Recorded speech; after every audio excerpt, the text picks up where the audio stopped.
G'day world, welcome to my stream. It is a sunny day so far. I'm waiting for a storm. I was looking out, there was a massive big thunderstorm. I was right on the edge of it, but not gonna be testing my ceiling today. That's right. So maybe on the weekend, I don't know. Currently 33 degrees here in sunny Victoria. As I said, waiting for a storm. I need to test this ceiling still before I can finish putting my room back together. We've got pretty hot weather here in Australia, but it's looking pretty hot in the wintertime. Over there in Cali, look at that. G'day, Horror Freak. Wow, thanks for joining me. It's great to see you again. Yeah, my ceiling kind of didn't like the last thunderstorm that we had, and so yeah, had to cancel the stream for a little while, and then I went to Melbourne as well and everything, and in the end I'll wait till the new year and start again. So that's what I did, and now I'm just, before I finish putting all my room back together, I'm waiting for another storm, but that does not look likely straight away. Well, I don't know, they keep forecasting storms and then they just evaporate, so anyway, we're gonna have a look at some wildfires. I'm guessing it's cold where you are, Horror Freak. I'm guessing you're having one of those things like what we do, where on one side there'll be floods, one side of the country, and then on the other side there'll be like devastating wildfires. And so you're kind of doing the snowstorm cross wildfires. So we're going to switch over to the main sea. We're going to have a look at a bit of that. These pictures are just insane. Like, I don't know, like they should be doing some controlled burns up in here that I guess like people are sort of saying, oh, you can't really do that because there's housing up in here.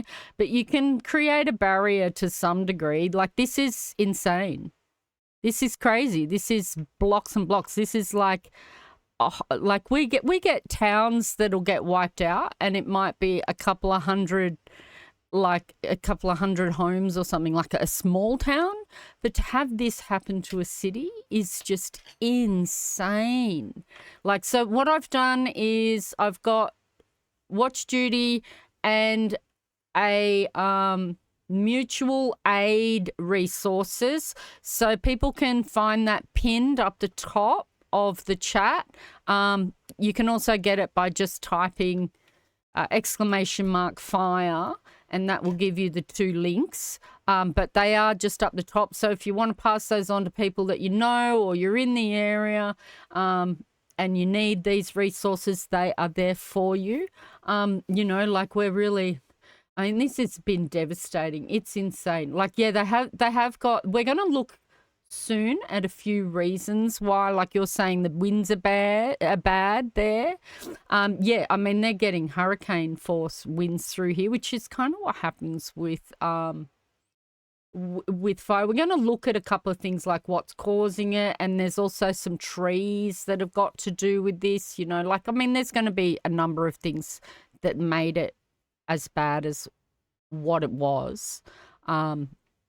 You've got a winter storm soon, so you haven't had like a bit, because I saw some stuff where you were, that sort of area, the other side of the country was like, I don't know exactly where it is over here, whether it's all this area where they're not giving any stuff, but like yeah, that there was like a cold thing. I think it's doing that dipole thing where it brings all this cold down here, and then you've got like hot in other areas. We've got some whack weather that we're going to talk about soon as well. Like, it's just weird. I'm going to attribute it to climate change because I'm not a scientist, and I defer to experts generally who know these things better than we do. You got almost 7 inches of snow on Sunday, and you're going to get about 3 more. Right. Okay, yeah, because I was reading about some places were just like getting inundated by snow while the other side's burning.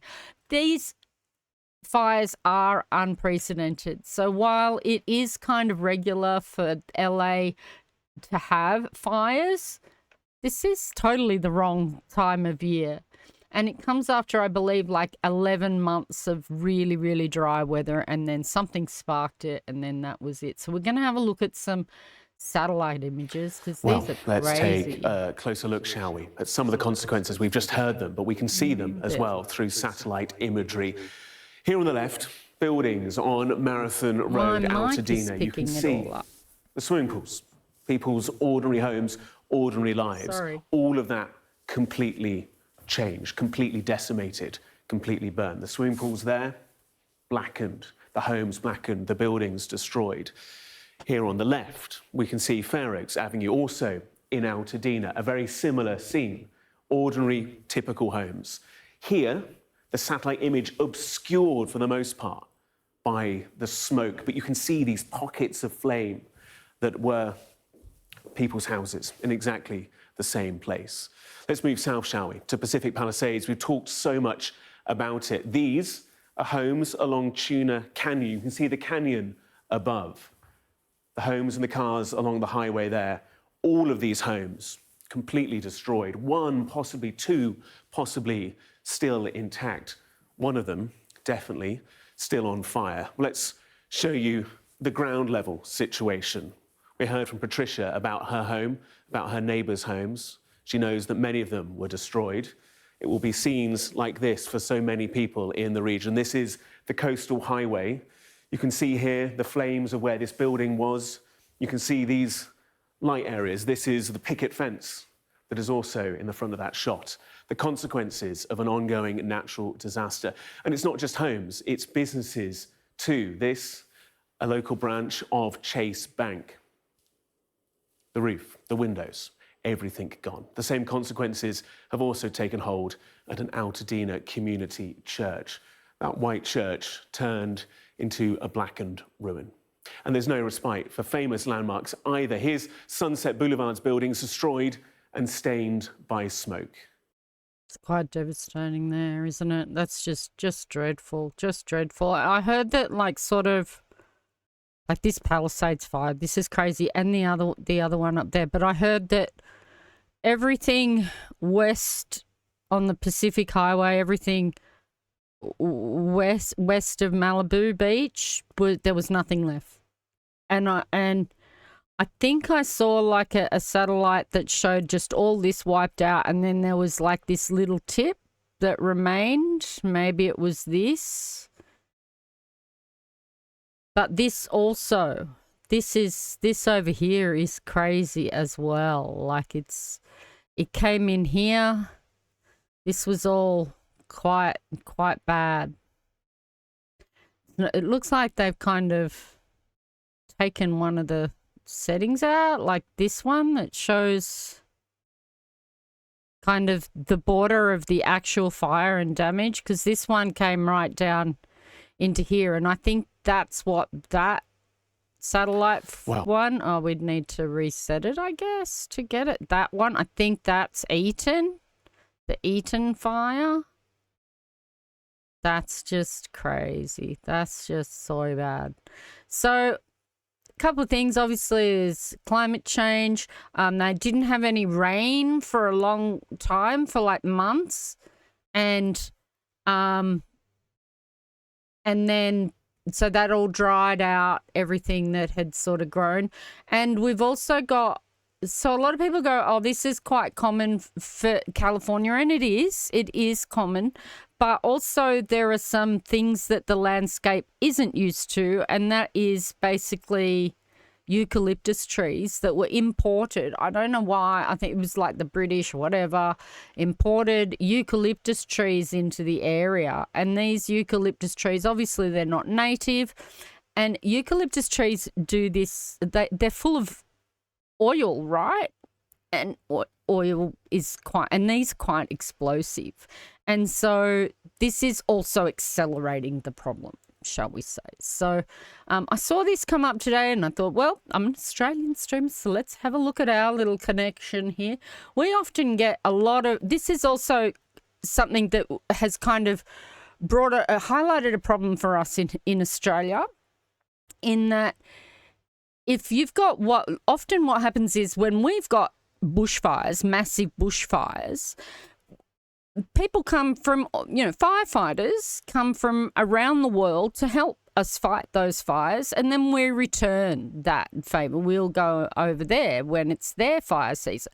But it is currently our fire season, and our firefighters are currently fighting fires here in Australia, which we're not hearing much about. They're obviously not as devastating as this. They're a lot more rural. There was one that burned for 21 days. It's still kind of on fire, but they've got control of it. So at the moment, we haven't got any really out of control ones. I believe Western Australia's got a few, and they're still very, very rural, very, quite low density population. And so, but normally, even the big planes that drop the water bombing planes, even those seem to come from overseas or something. They're coming from America and stuff. I don't know that we own our own. Like, there was a concern, basically, that if you've got wildfires happening over there in winter, then what are we going to use in Australia if we don't have our own firefighting planes, right? Which is just crazy for a country that is just constantly alight. We should have our own. So I guess it's kind of a shared resource around the world, but it's something that we're going to have to consider in Australia. You guys are going to need your own. You guys are going to need your firefighting equipment there. If you're having fires in winter, So anyway, let's have a look. This is about our trees that were imported over to California. With the fires raging over in California, did you know about the Tasmanian connection? Big ass Tasmanian blue gum eucalyptus. Yeah, eucalyptus trees and eucalyptus groves are everywhere in California. Invasive Tasmanian blue gum eucalyptus. I had a conversation with David Bowman, who's a pyrogeology professor and fire scientist at the University of Tasmania. The people in California think of the blue gums. Many of them believe that they're native plants. They're so ubiquitous. And they were brought over to California during the Californian gold rushes from Australia because they grow quickly, and then they've naturalised. They look slightly different to the blue gums here because they don't have the same insects and possums and things, so they've got very dense canopies. So that they are part of the natural landscape for sure. They are flammable. In fact, from my experience, they need heat and fire to rejuvenate. Is that correct? Yeah, absolutely. So this is part of a problem over in California. There's been fires in some of these blue gum areas because they've escaped into the wild around cities, particularly San Francisco. And when there are fires, they love it. And so they perpetuate, they reseed and they resprout, and then they become quite dense in the landscape. And then, of course, people like them. They're spread through the rural areas. And it just becomes a cycle where it's just seeding itself with the fires. And obviously it's it's equitable, temperate, the region is equitable to what's, in Australia, and these trees obviously love it. They're very combustible foliage because there's nothing to, as I said, to eat the live foliage, and then the dried foliage builds up and it's got oils, so it's incredibly combustible. And that has led to friction in some Californian communities because people love these beautiful trees, but then other people are aware that they're a fire hazard and they want them removed. As they're trying to put out the fires over in the States and California, what are the lessons that we can learn back here at home? I would see this as a sort of a preview of what could happen to a place like Hobart. And rather than getting sad about it, it is obviously sad, what we should do is see that we've been given a really golden opportunity to focus on thinking about how we can live more sustainably with bushfires, better evacuation plans, better fuel treatment around our suburbs, better housing and garden design, better fuel and fire awareness. So people are just understanding that all year round they should be thinking about fire, not just thinking about fire because LA's burning. Yes, and like, you know, I've seen some memes going around about like should have raked more leaves in the forest, and it's not really about that. And that's kind of where like burning back a bit and creating a bit of a barrier. Like if you burn where there isn't people, then people also have to be responsible for their land and basically raking up the leaves and getting rid of dry debris from your land. And if you have a large property, then you have to take care of that, you know, like, and what I also, obviously there was that thing going around about private firefighters and it's just like firefighting just should not be something that's privatized. That's just crazy. So anyway, that, you know, that was an interesting thing to sort of, I guess, be reminded about. It wasn't like I didn't know it, but like, and I guess that there must be some sort of public one as well, because there was, I remember reading that there was like 30% of the, I guess, public firefighters were from prisons. And so, you know, prisoners that are doing the firefighting, that are out there saving people's homes. And so, yeah, I mean, we have people that live in mountainous areas and stuff, and fire goes through those areas.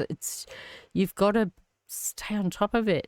I just think that's incredible how many blocks of suburbia that it kind of went through. Like, up in the mountains is obviously understandable, but coming into suburbia the way it sort of did, and these incredible pictures around the Palisades and stuff, is just, that's amazing that it could come so far into that area. So let's have a look at another one as to why it's burning. So we've got those trees that aren't really native to the area, that really love fire. They propagate through fire, and they were introduced, you know, and they require certain type of management, and maybe it isn't great. I learned about, there's this thing called an ice plant, and it's from California.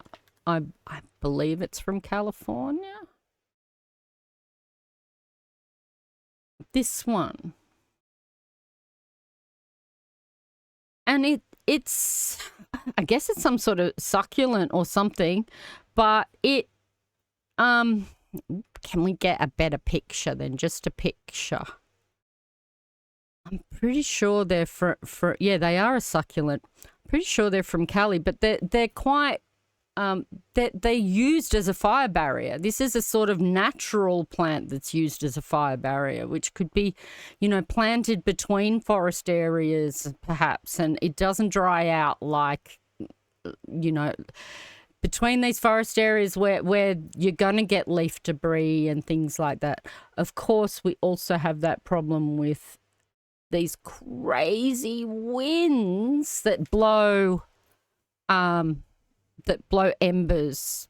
Just, they can blow them a long way. Like, I believe a couple of hundred, at least in Australia, they talk about it potentially blowing an ember like 400 kilometres or something.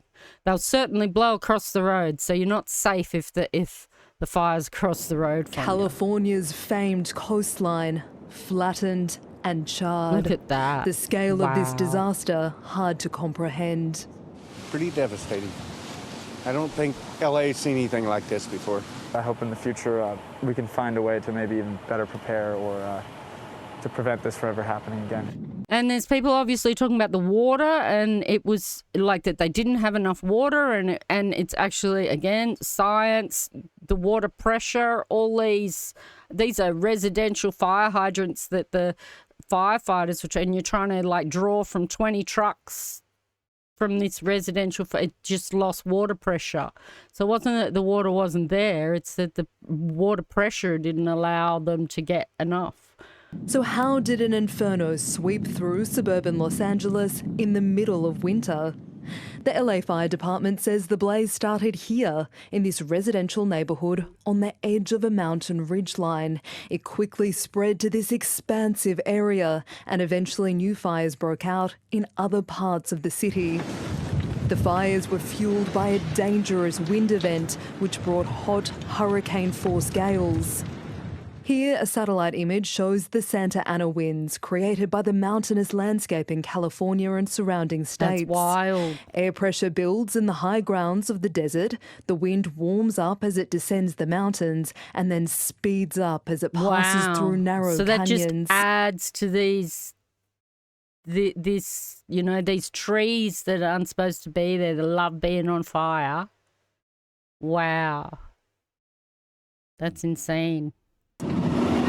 Those gusts fanned flames that firefighters couldn't control. The fires will not stop while those winds are blowing. Santa Ana means devil wind for good reason. Another factor, extra dry conditions this year, an excess fuel load in the area. There's been very little rain at typically the time of the year when there is helpful rain. This is when Southern California gets its needed rain for the entire year.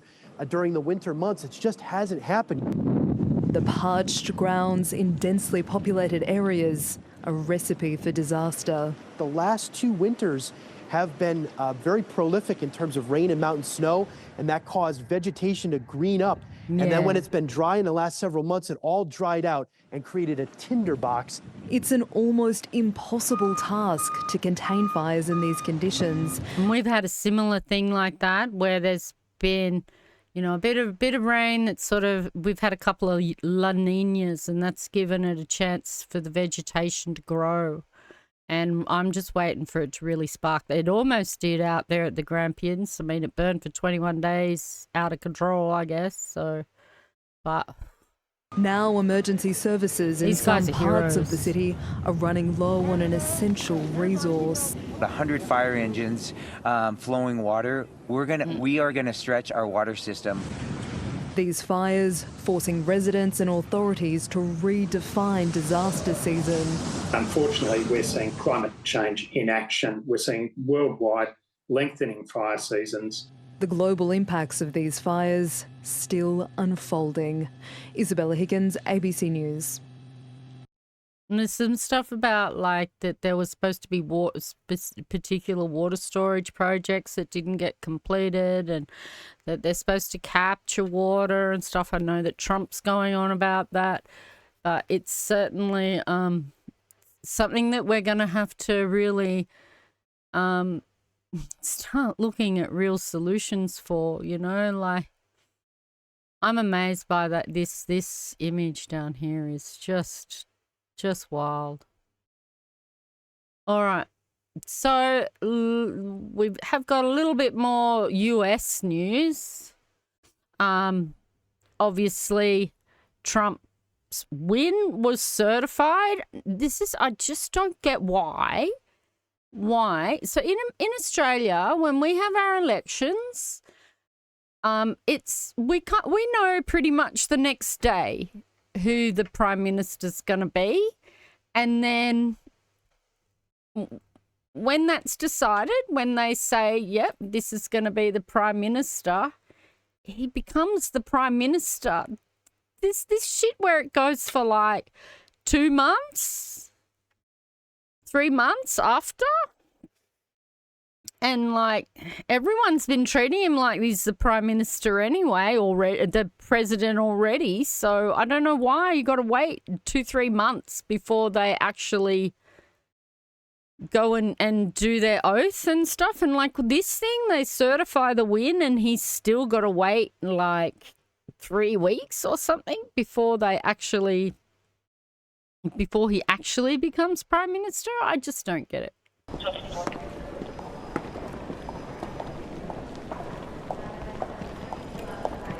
The votes for President of the United States are as follows. Donald J. Trump of the state of Florida has received 312 votes. Kamala D. Harris.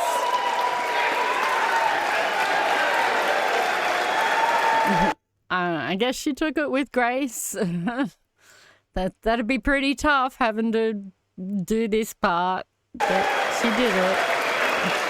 We haven't got an insurrection happening at the same time, so.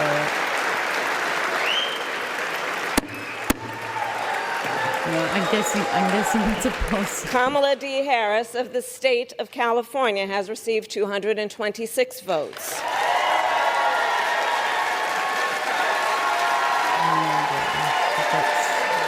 The runner-up clap.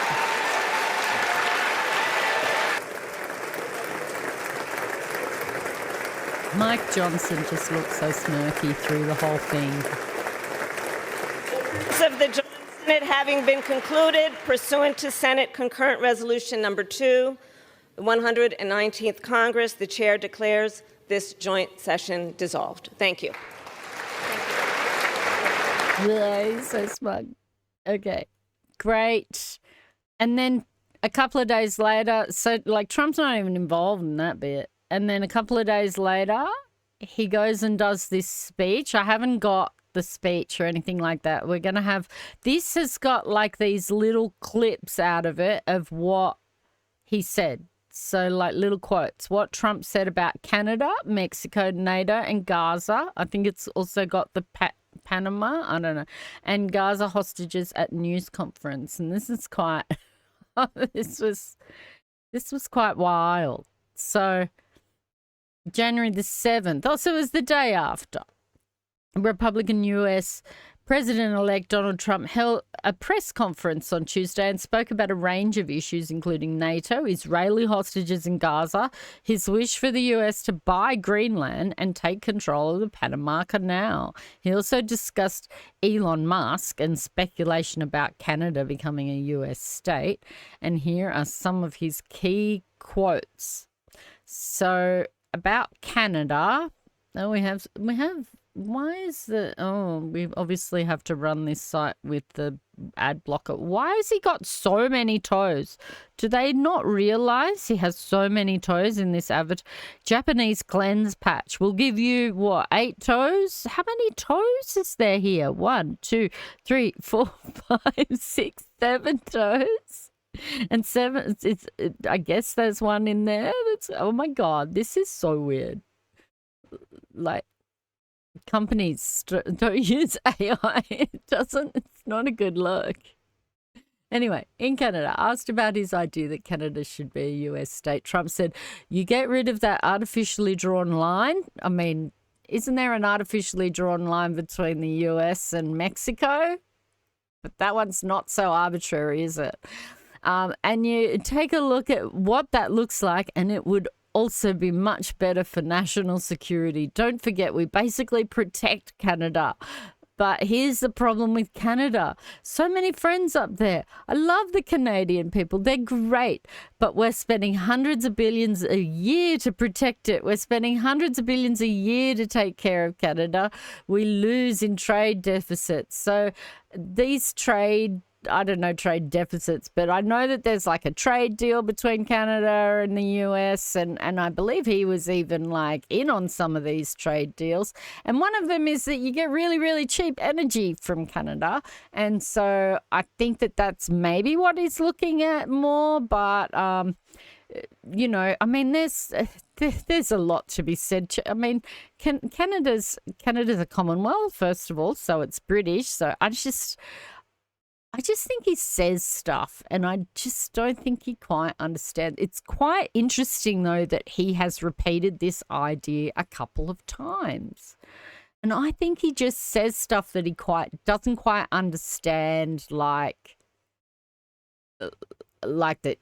that's just not a possibility. He hasn't ruled out military force, though, in a lot of these. This one's really scary. Israel hostages in Gaza, all hell will break out. If they're not back in by the time I get into office, all hell will break out in the Middle East, and it will not be good for Hamas, and it will not be good, frankly, for anyone. All hell will break out, and I'm guessing that with that, I don't want to set off any panic buttons, but he's not really holding back, is he? So, we can only assume what that's going to mean. And like he's suggested before, it'll be the worst that we've ever seen. And, there was some pretty bad stuff that we've seen in the past. So that's pretty scary. Mexico, we have a massive deficit with Mexico, and we help Mexico a lot. They're essentially run by the cartels and can't let that happen because Mexico is really in trouble, a lot of trouble, very dangerous place. We're going to be changing the name of the Gulf of Mexico to the Gulf of America. What a beautiful name. And it's appropriate. And Mexico has to stop allowing millions of people to pour into our country. But isn't it just an arbitrary line? Like, anyway, yeah, and Gulf of America. But apparently, like, the president, I don't know, of Mexico got up on telly and, like, said here in 1600, America was called Mexicana America or something. And I think we should rename all of America to that. So, there's been some clapbacks, that's for sure. Panama Canal and Greenland. This is going to be interesting. I don't know how he plans to pull this off. Since he won the November 5 election, Trump has talked about the US buying the Danish territory of Greenland. Greenland keeps saying no. Anyway, the US retaking control of the Panama Canal. So he declined on Tuesday to rule out any military or economic action as part of these desires, right? So who knows? And this is how he treats his friends. A lot of these are allies. I don't know about Panama, but like, Canada and stuff, these are allies. Greenland is an ally. I can say this, we need them for economic security. Trump did not commit to negotiating a treaty with Panama, but said, look, the Panama Canal is virtually vital to our country. He added, it is being operated by China. And we gave the Panama Canal to Panama. We didn't give it to China, and they've abused it. They've abused that gift. It should never have been made. Okay, so, I'm pretty sure that he campaigned on an anti-war ticket, but, we also always doubted that in the end. I hoped that perhaps his isolationist sort of vision of the world, that he would perhaps just by chance that view and that way of that it might prevent wars. But the way he's talking there doesn't really sound positive, and that's his allies, that's his friends. So I don't know how he's going to treat his enemies, like, Hamas, for example, like what that's going to look like for the people, the civilians. Elon Musk, the Tesla chief executive and Trump's choice to co-chair a commission aimed at cutting government spending, has criticised the British Prime Minister Sir Keir Starmer in recent days over his performance when Starmer was the UK Director of Public Prosecutions. Musk said Starmer failed to prosecute gangs of men who rape young girls. This apparently is I haven't actually looked into this story, so I haven't got anything about it. It sounds pretty fucking bad. Anyway, so I haven't looked into it. So, but Musk can't know everything about all these different countries and about the politics of everything that goes on. Anyway, Starmer said on Tuesday that Musk knew absolutely nothing about the scandals that he's commenting on. And I think that's probably, like he needs to stick to one country and just stick to one country, dude. He's also expressed support for right-wing alternative for Germany, which is supposed to be quite a right-wing, like far right-wing from my understanding. Asked for his reaction to Musk's provocative statements about foreign affairs in Europe and elsewhere, Trump said, I say Elon's doing a good job. He's a very smart guy. I don't know the people you're talking about.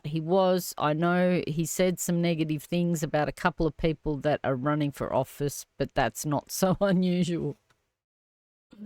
So Trump's backing him up on his garbage and like his interference with other countries. Anyway, Trump on NATO. Trump said he believes European members of NATO should spend 5% of their GDP on alliances defense.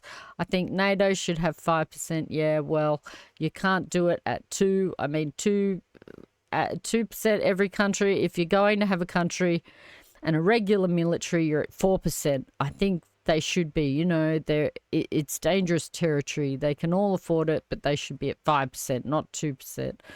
So, okay, so he thinks that he's going to, up everybody's prices. Who knows? Everyone's just going, let's survive 4 years. And then, look, Guardian, stop doing that. Okay, the soldier. We talked about this soldier and this Cybertruck attack last Friday, but apparently he used ChatGPT.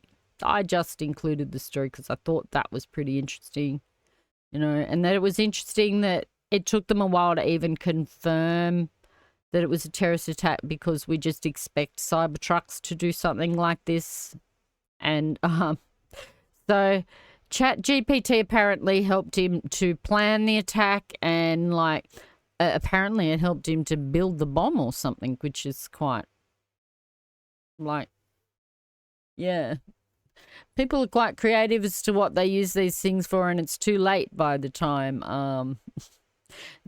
they go, oh, well, we have to adjust the ChatGPT. We can't have it doing that. I'm not going to read that one. I just wanted to sort of mention this curiosity about that attack. That was something a little extra that we'd learnt. Okay, on to Australian news, and we have a missing hiker that was found alive, and we're going to watch the story about it. He was missing for 13 days, yeah, and it was really hot the day that he went missing. We had a heat wave, so we're going to also have a look at a little story about sort of what to do when you get stuck in that sort of situation, how he survived, and all of that sort of stuff. So hiker missing for 13 days in the rugged Australian Alps has been found alive. 23-year-old Hadi Nazari was last seen in Kosciuszko National Park in the New South Wales Snowy Mountains on Boxing Day. Reporter Makhnas Anguri has been following this story. Good evening, Makhnas. What more can you tell us? Well, Catalina, it's just an extraordinary survival story. 23-year-old Hadi Nazari, a student from Melbourne, was missing for almost 2 weeks after he separated from his friends while hiking on Mount Kosciuszko National Park here in New South Wales. Now, search efforts began that same day, and he's finally been found alive on day 13. More than 300 people were involved in the search, including family members, but it was actually hikers that accidentally stumbled upon him. The hikers called emergency services after So they'd been looking for him, hundreds of people from my understanding, but hikers, just some general hikers. He saw them and called out to them. Now, he's been taken to hospital and police say he is in good health, and he's also been able to see some of his family members. Here's some of what the police had to say. I can advise that he's been reunited with his family, who are very, very happy to obviously have him back, and very happy with the efforts from police and the other organisations who were assisted in this operation. One of my police at the scene had spoken to him, and he'd relayed that he found a hut up there in the mountains, and there were 2 muesli bars up there that he's eaten, and that's pretty much all that he's had to consume over the last 2 weeks. Now, I've been speaking to some of the families since late last week, and their resilience has just been astounding. They truly never gave up hope. Family members, of course, were very worried, very stressed, frustrated, calling for search efforts to be expanded. I was tic-tacking between them and the police were assuring them that they were doing everything in their power to get the result that we got today. Now, Hadi is part of the Hazara community from Afghanistan. He came to Australia in 2019. This community is very close close, very tight-knit. I was actually among them in Melbourne over the holidays while Harvey was missing, and it's really all everyone was talking about. So this amazing result today is without a doubt great news for the family and for his entire community. For that community. Excellent, excellent. Let's have a look at, so rescue expert says water was key to Hadi Naziri's survival after 13 days lost in the snowy mountains. Finding water, foraging for food, and staying mentally and physically strong are likely to have been key to university student Hadi Nazari's survival for 13 days lost in Kosciuszko National Park. His loved ones have hailed his discovery on Wednesday as a miracle, but survival experts also say he did a few things right to keep himself alive. This was like real Alone, like that show Alone. And I think we've only known one season in Australia, but like to literally just be dumped out there with what you had. And then I think he got lost, separated. He went off to take some photos or something and he got separated from his group. The 23-year-old remains in Cooma Hospital being treated for dehydration after he went missing on Boxing Day and spent almost a fortnight trying to contact the search crews looking for him. Caro Ryan, a deputy commander with New South Wales State Emergency Services, so that's our SCS rescue people, bush search and rescue unit, took part in Mr. Naziri's rescue effort and said a healthy person could last a long time in the bush in the right conditions. So water is key to survival in the wilderness. He managed to survive off foraged berries, creek water, and 2 muesli bars that he found in a hut. While it seems shocking that he survived on such minimal resources, Ms. Ryan said a healthy person could last a long time in the bush in the right conditions. Is that going to give me this quote twice? The great thing is if you've got water and if you're not injured and you have no other sort of underlying issues, the chance of survival within that period of time is actually pretty good, she said. She said a key component of his survival and the effort by rescue agencies to find him revolved around water. He was smart in knowing that water was one of his key survival necessities. Like, frankly, he would have needed it on the day that he went missing. So he probably was like, I need to find water now. The day that he went missing was just crazy temperatures here in Australia. And we had quite a hot wind too. That was one of the encouraging things for our teams in the field, that the items were found and discovered were near water. They were by creeks or within creek lines. So, okay, people can survive for weeks on minimal food. So, Stephen Schwartz from James Cook University studied lost person behaviour and agreed that Nazari had good chances for survival despite lack of food. A healthy person can go 2 weeks without food without any real problems. And he had the couple of muesli bars. He was right, mate. I wonder if he rationed them, I wonder. People say 3 minutes without air, 3 days without water, 3 weeks without food. Preparation and technology can make the difference. Well, obviously, but he wasn't prepared. It was about being lost. Anyway. So, but if you're a hiker, the most important way to ensure survival is to plan ahead. That involves taking extra food and water, personal locator beacons for emergencies, and letting people know where you're going. If someone becomes lost, she said, they should initially stop and take a break before making considered decisions about whether to wait, attempt to return to a familiar spot, or call in for help. In that situation where you're lost, the number one thing to do first is to just stop, breathe, don't panic. Okay. This is him with the hikers that found him. I see. Yeah. There was quite a lot of them. Cool. He told police that he'd seen helicopters come over him while he was missing and tried to signal for help but wasn't spotted. Bummer. Whereas maybe if he had a flare or something. Dr. Schwartz, who has also volunteered with SES, said that was surprisingly common in these situations. Unfortunately, it's quite common. Rescuers like to think that missing people are always going to be found, and obviously the lost people are trying to be found, but it's quite common. We're looking for a proverbial needle in a haystack and amongst trees and stuff. And he would have needed to be under shade because it was so hot. You can't just stand out in the middle of, like, a huge field. He obviously got found, like, this, where is it? Oh, they don't have a picture of it. Like, it was quite an open space, this field thing that they're in here, but you wouldn't be able to just sit there, like, for 3 days. You'd just get so burned. So, all right, he's in the hospital and he's getting better. All right. I reckon the best planning is to watch the show alone and learn about how to make shelter. So you need shelter, water, and fire to cook food.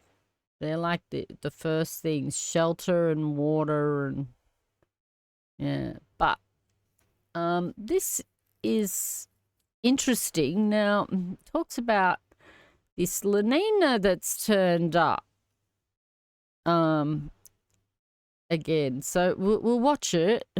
We're supposed to be having an El Nino, but I don't think it even got there, which is supposed to give us the really, really hot conditions. So we got some hot conditions, but it hasn't been extraordinary. For only the second time since 1950, La Nina is emerging in the middle of summer. Thousands of kilometres off Australia's east coast, the water temperature in the central Pacific Ocean has now dropped around 1 degree below average, and that passes the La Nina threshold for the first time since the triple dip event from 2020 to 2022.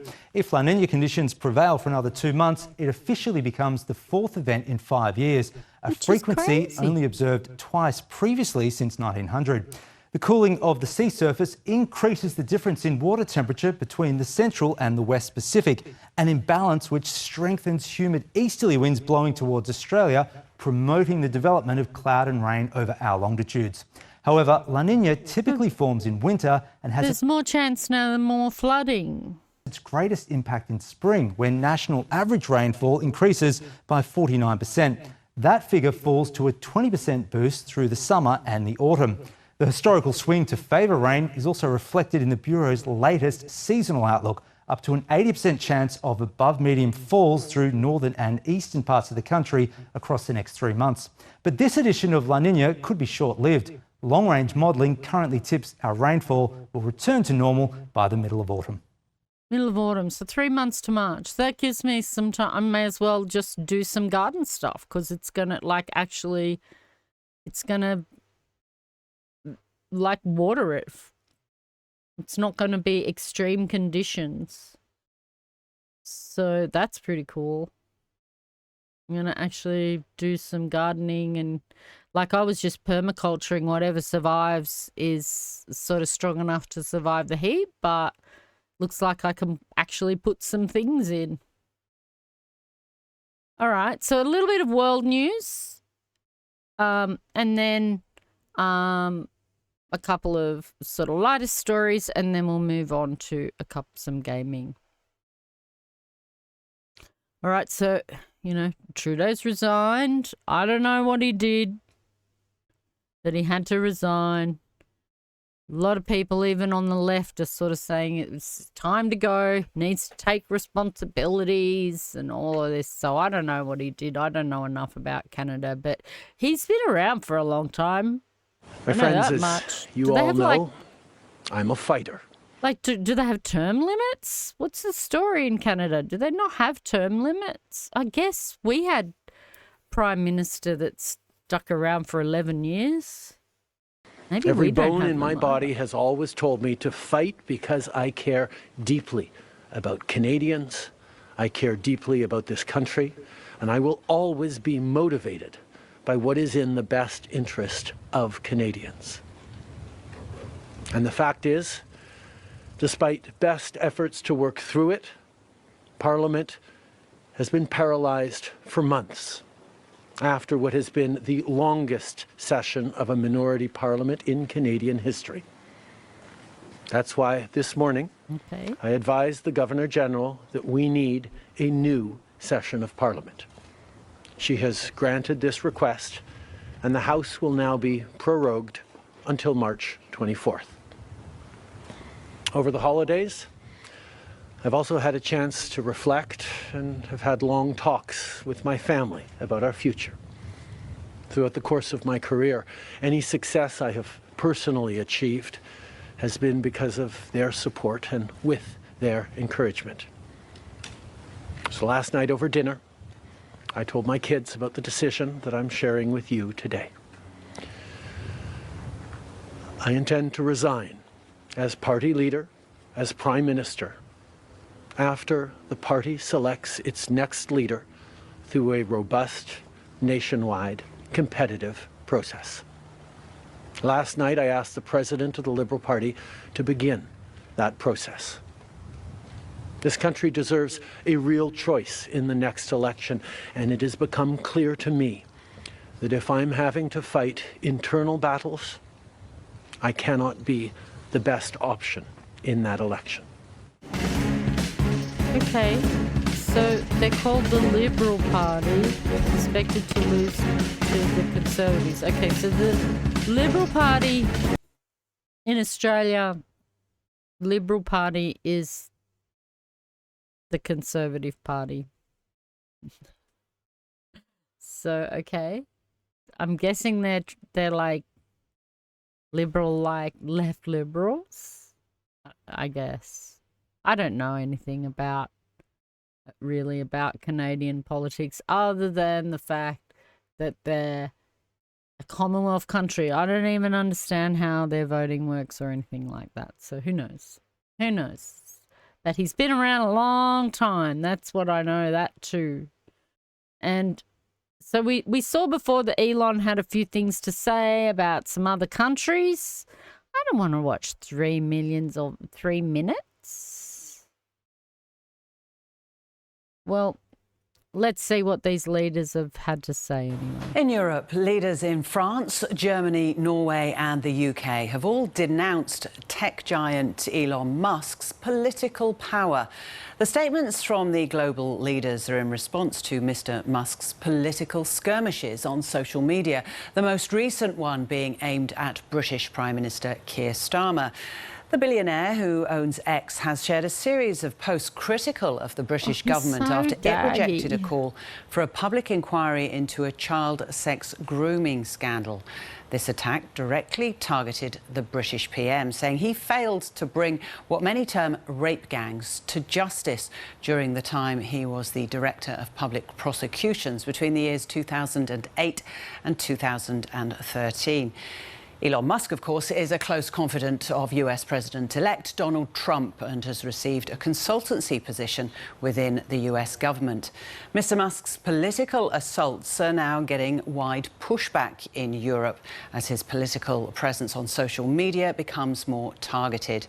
The French President Emmanuel Macron didn't directly name Mr. Musk in his denouncement, but it appears he did take a swipe at him in an address about foreign policy. He says, who could have imagined 10 years ago that the owner of one of the world's largest social networks would intervene directly in elections, including in Germany? Well, in Germany itself, the Chancellor there, Olaf Scholz, name-checked Mr. Musk, casting doubts on the tech billionaire's ability to influence the German people. He said, "We act as if Mr. Musk's statements could influence a country of 84 million people with untruths and half-truths or expressions of opinion. This is simply not the case."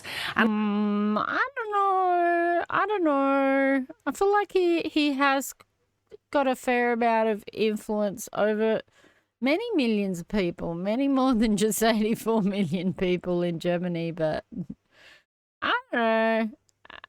I think that this Olaf's in a little bit of denial there, but I hope that people stand strong and aren't influenced by Mr. Musk's statement, but I think that it is a case of denial to think that people are not influenced by it. Although Norway has been a hub for Mr Musk's Tesla, its leader, Jonas Gahr Støre, made his opposition to Mr Musk's political meddling clear, saying, "I find it worrying that a man with enormous access to social media and huge economic resources involves himself so directly in the internal affairs of other countries." So I'd read something that sort of said, like, he needs to know a lot about the history and a lot about the politics of all these different countries to be making the sort of comments that he's making. And that's pretty hard to know the ins and outs and all the, you know, really quite complex details of so many different countries' politics. The tech mogul has even called for the imprisonment of British PM Keir Starmer and the release of far-right activist Tommy Robinson. He's actually serving a prison sentence for contempt of court. Mr Starmer has not been as direct as his German counterpart, but he did denounce those who spread misinformation, referring to the attacks on him during his time as the UK's top prosecutor. Because those that are spreading lies and misinformation as far and as wide as possible, they're not interested in victims. They're interested in themselves. Those who are cheerleading Tommy Robinson, not interested in justice. They're supporting a man who went to prison for nearly collapsing a grooming case, a gang grooming case. These are people who are trying to get some kind of vicarious thrill from street violence that people like Tommy Robinson promote. I need to know more about the gang grooming thingy. Sounds horrible. I don't really want to learn more about it. Okay, and what else have we got? There was a big earthquake. I don't know what the final figure is now, because this was a day ago. In Tibet. 24 hours after the quake, the death toll in Tibet climbs to 126 with 188 injured.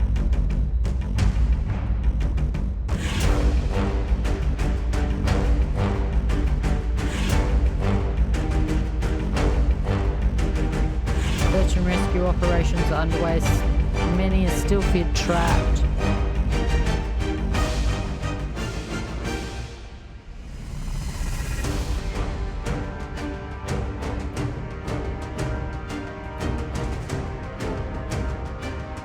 This is some fucking like epic adventure music.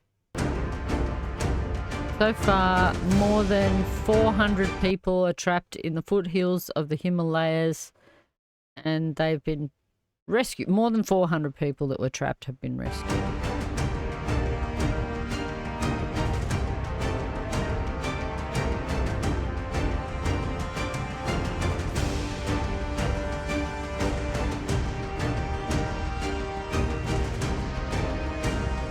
Trapped survivors can be at risk of succumbing to hypothermia and dehydration.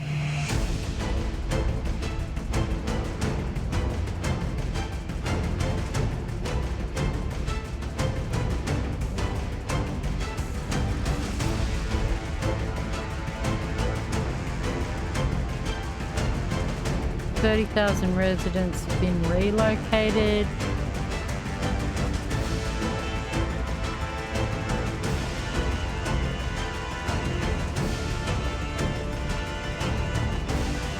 But we're going to maybe get some footage of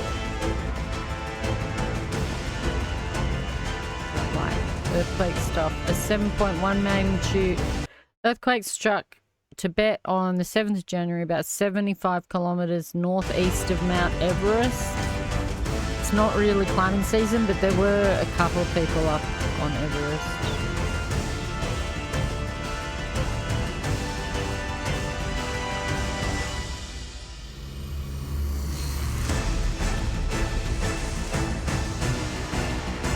Oh, here we go. This was after earthquake footage. Oh, that's the best they could do, a shaking bike. All right.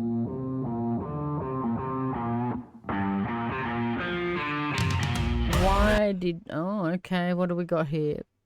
Oh, yeah. That's true. Mark Zuckerberg, he's ended the Facebook and Instagram fact-checking programs. So there's no more facts. No more facts on Facebook. We can't have that. People might get hurt feelings or something if we share too many facts. So we're going for the whole opinion commentary is fact. Yeah. And alternative facts are facts. That's a thing now. It's a real thing. So he's entered a more partisan political era as its CEO pursues Donald Trump's approval, and everybody knows it. Meta's shifting to the right following the prevailing political winds blowing through the United States. I'd say we're going to see like a few companies do this. You know, they're sort of going to capitulate. People are scared of what it means. The dude's threatened to take people out that aren't on his side. So, you know, I guess when you're running in those circles, you've got to play the game, you know. Whatever. A more partisan era now looms for the social media giant and its corporate leaders, though Mark Zuckerberg himself has few personal politics other than ambition. So he obviously doesn't give a shit. He's going to go either side of the fence depending on who's in power. On Tuesday, Meta disbanded Facebook and Instagram's third-party fact-checking program, and the company will also recommend more political content across its social media networks. Oh, what fun we have there. So if your boomer parents are not radicalized enough yet by Facebook, they will be now. They will be now. So we've got CEO Zuckerberg announce the changes as he attempts to curry favor with Donald Trump's incoming administration, demonstrating just how far he will go to win the president-elect's approval. Recent elections also feel like a cultural tipping point towards once again prioritizing speech, he said in a video posted on Instagram. Fact checkers have just been too politically biased. Anyway, whatever. He's apparently going to move it all over to Texas, move these fact-checking over to Texas because it's not as biased. It was not as seen as biased. Obviously, he's talking about a particular group of people that see fact-checkers technically all around the world as biased unless they're located in Texas. So I wonder who those people could be that he's trying to curry favor with. Okay, so we're just going to move on from that. But yeah, look out for it. There's more misinfo on the way. Some of the memes have been fantastic, claiming Mark Zuckerberg is dead and all sorts of weird things, and that he has a small penis, things like that. But who cares, right? Free speech and facts don't matter anymore. So you're allowed to say whatever you want. Free speech, unless it's illegal, he said. Let's move on. This is fun. Here we've got a fun but scary story. I mean, it's kind of fun. The quality's been really low. I'll turn the quality up so we're getting a little bit better. Okay. So, fun but also not fun story. Malfunctioning robotaxi traps a passenger in a car. I'm in a Waymo car. Connected to rider support. This call may be recorded for quality assurance. This car is just going in circles. Hi there, Mike. This is Gab. I'm calling from Waymo support. I'm just calling because I received a notification that your car might be experiencing some routing issue. Please bear with me while I am... Yeah, I got a flight to catch. Why is this thing going in a circle? I'm getting dizzy. Look at what it's doing. I understand. I'm really, really sorry, Mike. We're currently working with the situation of the vehicle. Is it circling around a parking lot, right? It's circling around a parking lot. I got my seatbelt on. I can't get out the car. Has this been hacked? What's going on? I feel like I'm in the movies. Is somebody playing a joke on me? And I got a flight to catch. I understand, Mike. I'm really sorry for this. We're working with this, but by any chance, do you have an access? We're sorry for the inconvenience. Oh my god. Oh my god. This is the future, guys. Your Waymo app right now? Do you have an app? Yeah. Do you have an app? Okay. Now I'm gonna be pulling the car over while we are trying to assist the car. Oh, hold on, just a second. Oh my goodness. She driving I just better it? not be late for the flight. You guys are gonna take care That's of the flight. wild. Okay, so now, so they pulled it over, but he was also locked in there. Great. That's wonderful, isn't it? And we were talking last week about like the new generation of children that are being born this year are the beta generation, and they will not know a world without automated cars. They will not know a world without AI. That is the world they are going to grow up in. Last story of the night, before we move on to our fun gaming time. We only went a little bit over an hour. That's pretty good. So, I don't know if we need to. We can watch the whole thing, maybe. But this story, of course, every year we get this story, sort of, but it's kind of like what the new things that are about to become for that year that are about to enter public domain. And of course, there is like a whole public domain library of films. This public domain movies.info, there's probably a whole heap on Internet Archive. Perhaps we can find something cool. Like, I would like to watch really old sci-fis, like funky old black and white sci-fis. So I might go through the list, see, and there's even ones that are sort of early color that could be fun to watch. And perhaps we can do like a movie night and react to like old public domain movies or something, you know, and just have a watch party together or something. I don't know. We'll see. Let's watch the story though and see what some of the public domain works are. Actually, quick look at that website. It seems that every day, obviously, something new ends. Like, this was published today.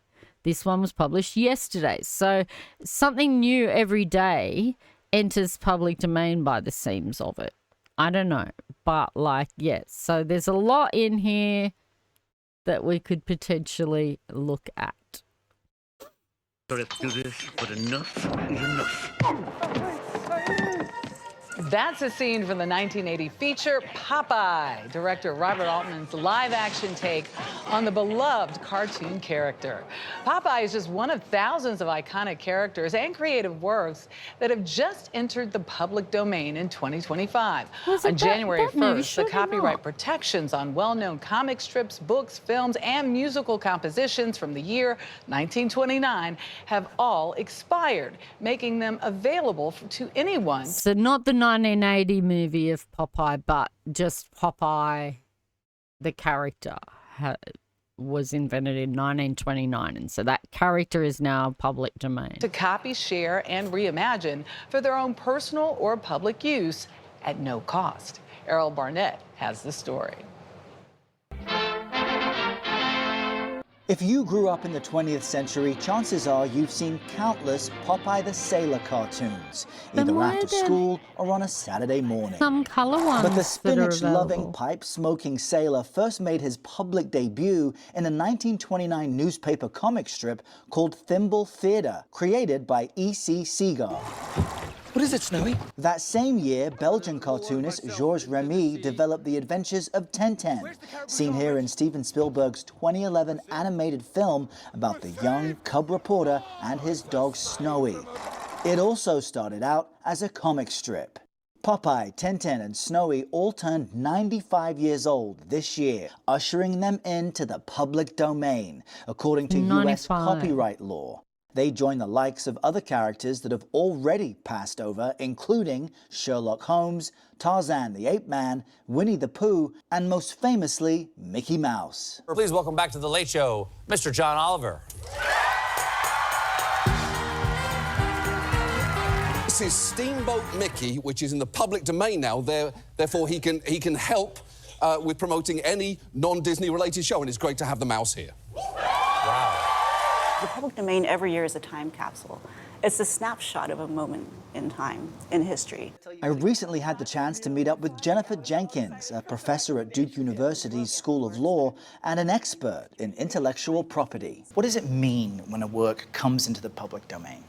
It means that its copyright expires, in this case after 95 years, and the work becomes freely available for anyone to use and build upon without permission or fee.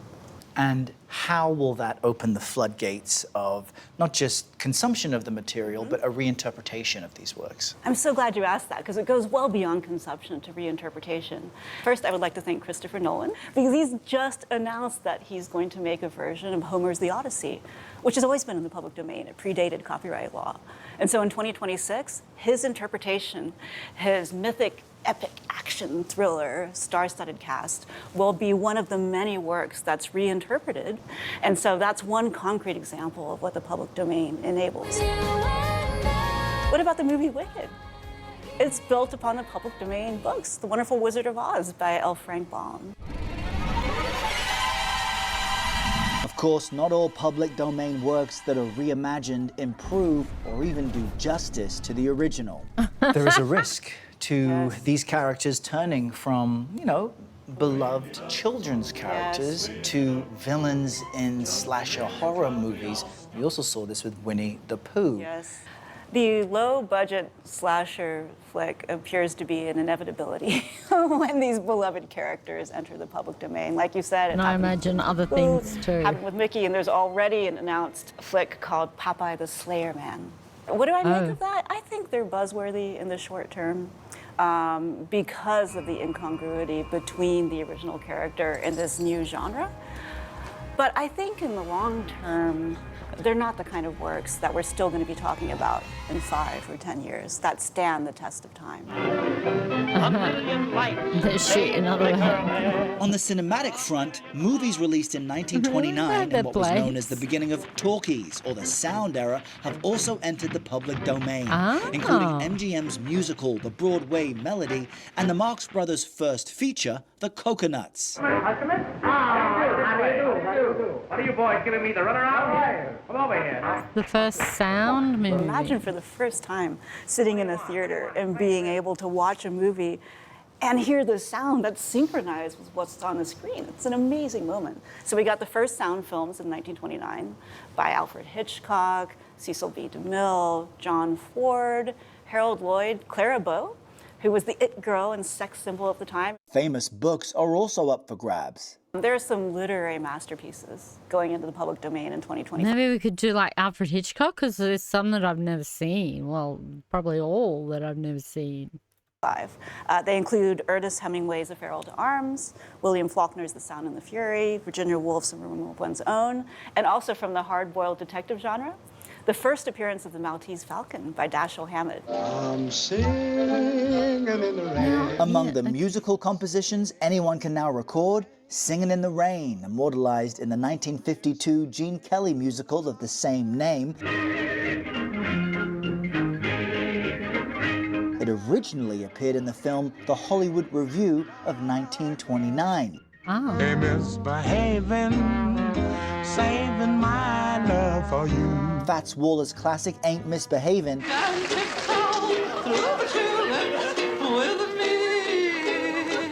And Tiptoe Through the Tulips, made famous by the comedian Tiny Tim in the late 1960s. Do we lose anything by someone's original work entering the public domain and not being credited or paid for it? The original copyright holder has already benefited from 95 years of protection. The vast majority of culture is not making money for anyone after 95 years, or even 75 years, or even 50 years. So for the vast majority of works from 1929, no one's losing anything because they're out of circulation. But now we all gain because we can share them, we can rescue them from obscurity, we can make them available, and we can discover, enjoy, and breathe new life into them.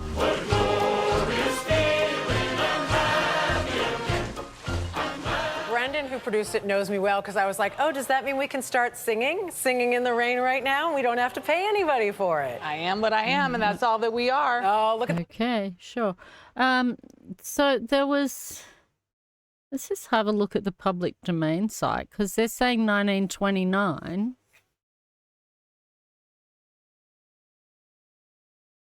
And like I said, I would like to do sci-fi movies. Now, why is it public domain? 1966.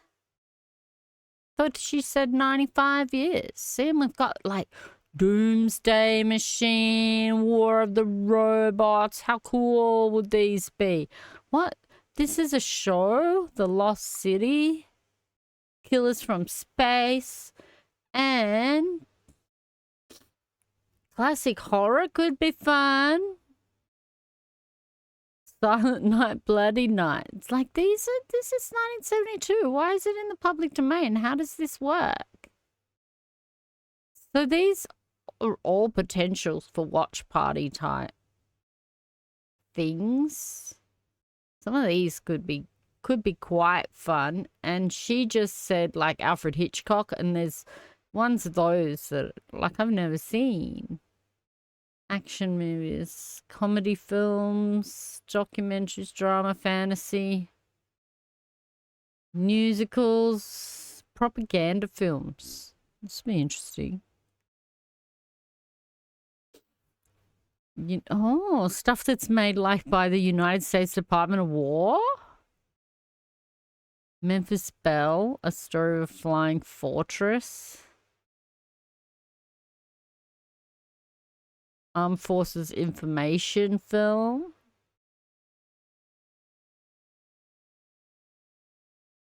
What the hell? Why is this one? It's only 10 years. Wow. Game of Pawns. We could watch that.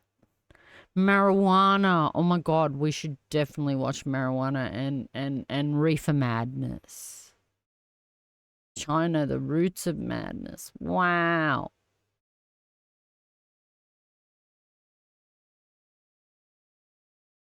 Wild.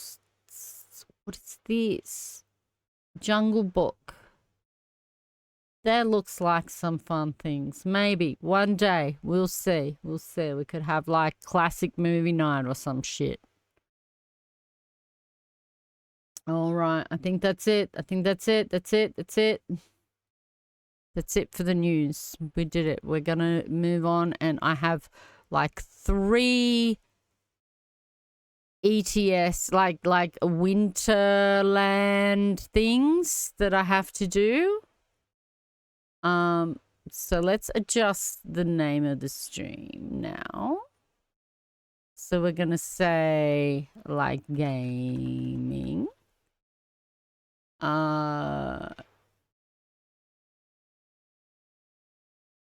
ETS to Winterland event. We'll do that first, I guess. And then when I finish the 3, I might go and do a little bit of Fortnite ranked to finish up the night.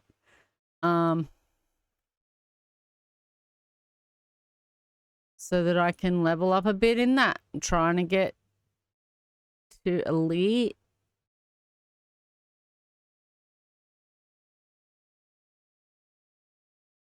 Okay. Let's see, is that. So I changed the title, Gaming ETS to Winterland event. I probably don't need to write gaming, but anyway.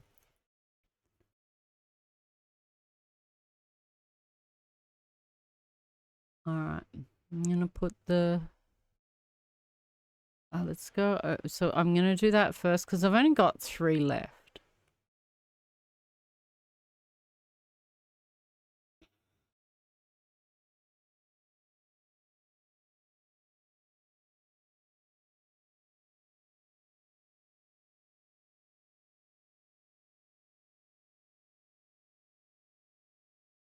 Let me see. What am I trying to play? ETS.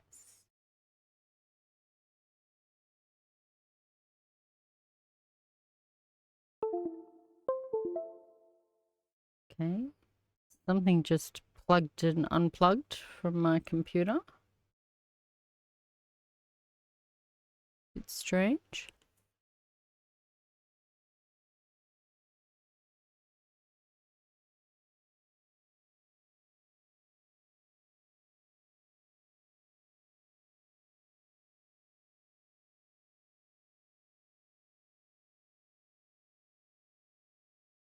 Okay.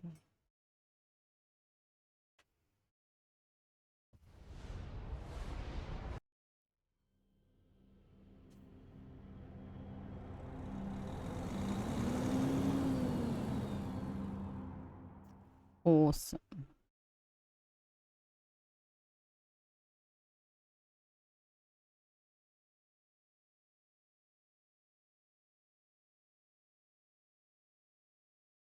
Great. All right.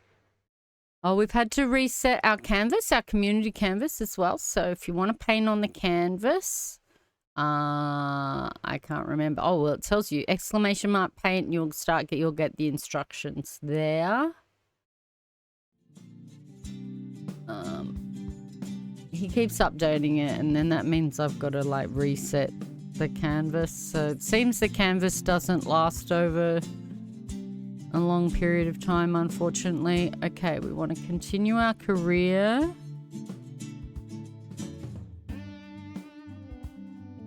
So this ends on Sunday. So if you haven't done it yet, yeah, it ends on the 12th. So if you haven't done your event yet, your Winterland event, you need to get in there and finish it.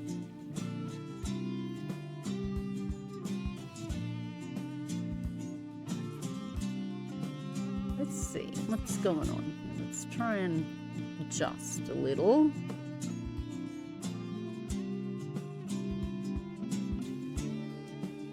Okay, I have 3 more to do, as we can see. Yep. 3 left. Haven't got Greece, so I'm not doing the Greece one, unfortunately. Cannot afford. It's too much to keep up with. Especially with my Fortnite expenses.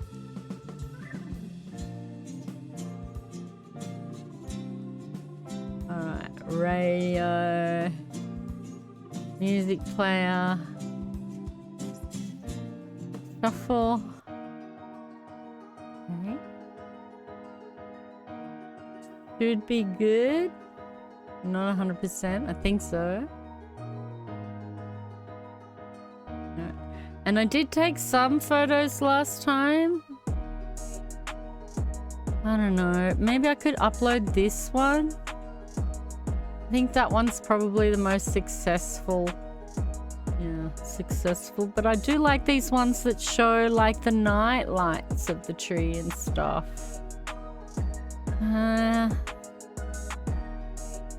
It's not enough. I need to next year I'll do, when I get my lights from this year, the prize, next year I'll include like all the lights and stuff, I reckon. And that might look a bit prettier. A shot like this one might look a bit prettier. I think I'll upload this one just as a normal one. Upload to World of Trucks. Okay, I'm going to replace this one from last year, which looks a bit sort of crappy. Hello, Nightmare. Wow, haven't seen you for a while either. Do I want to upload it? Yes. Things are okay. Okay. It's a bit hot today. Bit hot. But, you know, we're expecting it to be hotter on the weekend.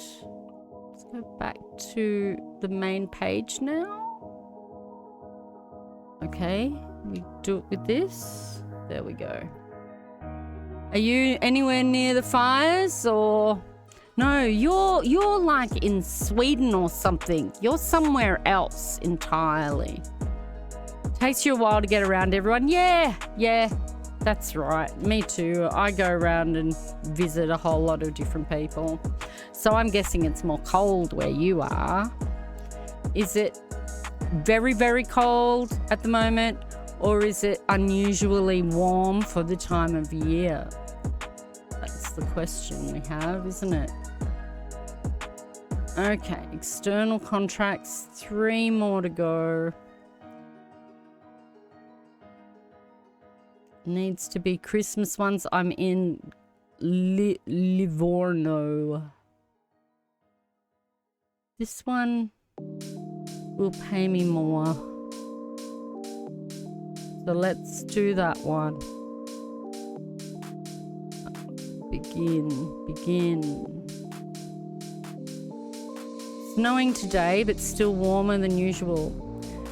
Well, snow can be nice if it's a nice day at the same time. No. Does it snow and like there be a nice day at the same time? Snow's like a rainy day, isn't it? It's just that it's snow instead. Like, you can't have a nice sunny snowy day, can you? Why is the music doing that? Is that in the music or is it actually skipping?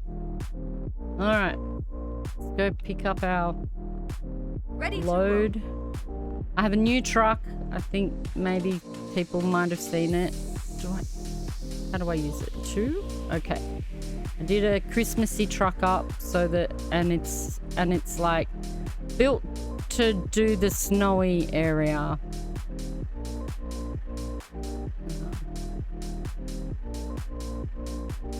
It's -1. It's usually -10 to -15. Wow. Nah. Wouldn't be able to deal with that. I like visiting, but not living in that. It always looks real pretty, but I don't think it's gonna be as nice as it looks. Looks nice and pretty on a nice sunny day, I'm sure. I don't know. Living in the winter, you know, like this is what it's these sort of things, the big fires and then crazy snowstorms and stuff that remind us that we live on a planet. Things could be worse. Have worse weather like Mars or something.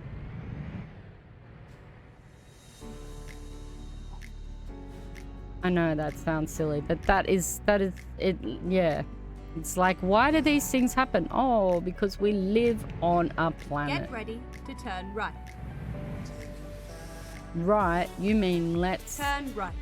Do a bobby pin turn. Oh my. Okay, I can't. Whoa. Okay, bro, coming at me.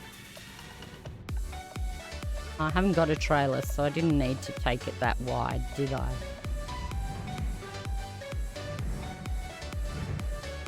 Yeah, I like to visit the snow, but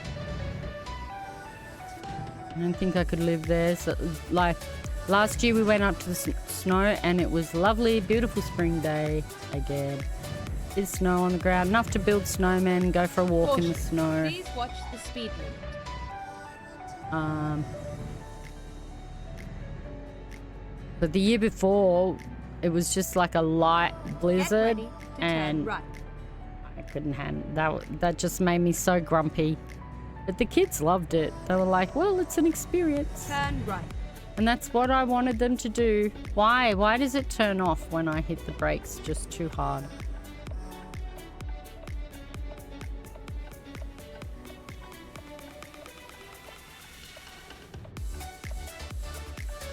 But whereas in contrast, 33 degrees over here. I don't know, it might not be anymore. It's gone down to 27 as we go into the evening.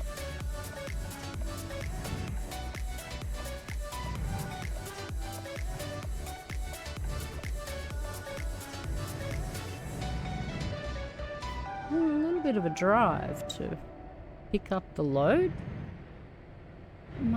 in the wrong town? 41 kilometers. Keep left. Oops. A little bit fast. Left, left. I'm left. This is good. Ooh. So I hope everybody had a good Christmas and New Year, because I haven't seen anybody since then. I've seen a couple of people with my first stream, but I haven't seen you guys. I've been able to figure that out yourself, why the truck shuts off when you brake hard. Yeah. Like, just shuts off completely. Like, I don't know. I don't think I have the problem as much in American Truck Simulator. Maybe I've got used to it and I don't and then hit the brake as bad.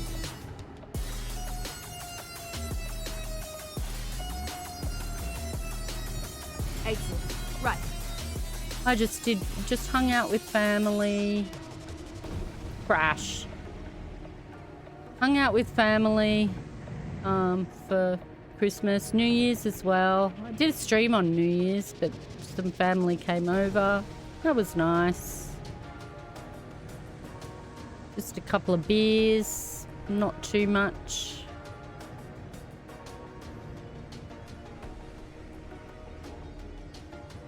Scratch my truck. It's nothing that you've known any real truck has. Yeah, but it's been happening for such a long time. I'd say I just got used to the brakes in American Truck Simulator, and I was experiencing it in that because I hadn't played ETS for a long time. And I didn't even hit it that hard.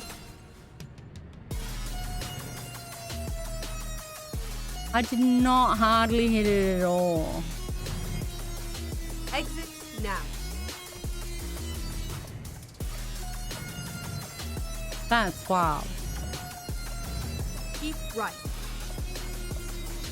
Maybe I have to just like turn it down a little. At the roundabout. The strength. Take the third exit. You don't do holidays. Yeah. We don't do presents anymore. You had a relaxed holiday with your partner and children. Yeah. You know, that's the best. There's so much pressure to go and it's like your holiday. It's like your only holiday. And there's so much pressure to go and do something more than that. And sometimes you just want your holiday, for yourself. Nice, cozy one with your family. Yeah, it was at the roundabout. Take the third. You know, we had tacos, we had prawns. Exit now. At the roundabout. Take the I love hanging out with my family just generally anyway, so it was just an excuse to hang out with them.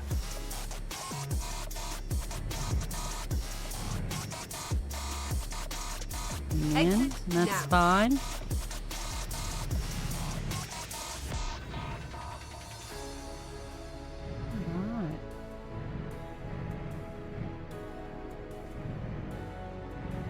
We were going to get together and play a board game, but it fell apart and no one could come around at the same time.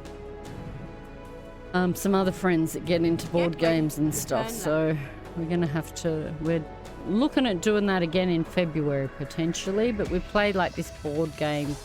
I think I might have talked about it before, like Battlestar Galactica. I can't see where I'm turning right to. Here we go, let's...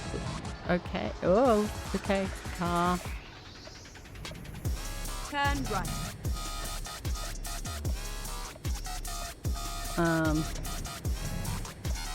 We did play a couple of Get ready sort of board games on the night, like party games, like Werewolf, Turn left. which I'm not great at. I'm not very good at deception games. And we played another game called Spot It, which is kind of like a fancy snap, I guess. Kind of could compare it to that. They're like hobby board games. But my son-in-law has this board game of Battlestar Galactica, and it's like a sort of deception game. And you're either a human or a cyclops. And it's also a bit of a co-op game as well, you know. You could never get into board games, not even when you were young. Well, as you can see, I buy all my comic book and board game accessories from the Card and Trinket. There is a reason that's in there. That's my son-in-law's business. So I used to play like Monopoly and shit like that. But he's heavily into... He plays like Magic the Gathering and stuff like that. And they introduced me to these hobby board games, and they're different. Well, I guess they're different. They're just, you know, new gameplay mechanics and stuff like that in board games. I prefer... I need to make a waypoint. I prefer video games. Absolutely. But some of the board games can be fun for parties. Okay, I need a whirlpool-y thing. Looks like there's one over there. Nothing. Oh, just reset. Oh, may as well go to this one. This one. These look easiest. Yeah. So there's one over there. But I also haven't traveled this road, so I'm going to do that one. You played Magic back when you were in the Navy, and those cards are going to be your retirement fund. Right. Yeah, well, you can get card sleeves from the Card and Trinket.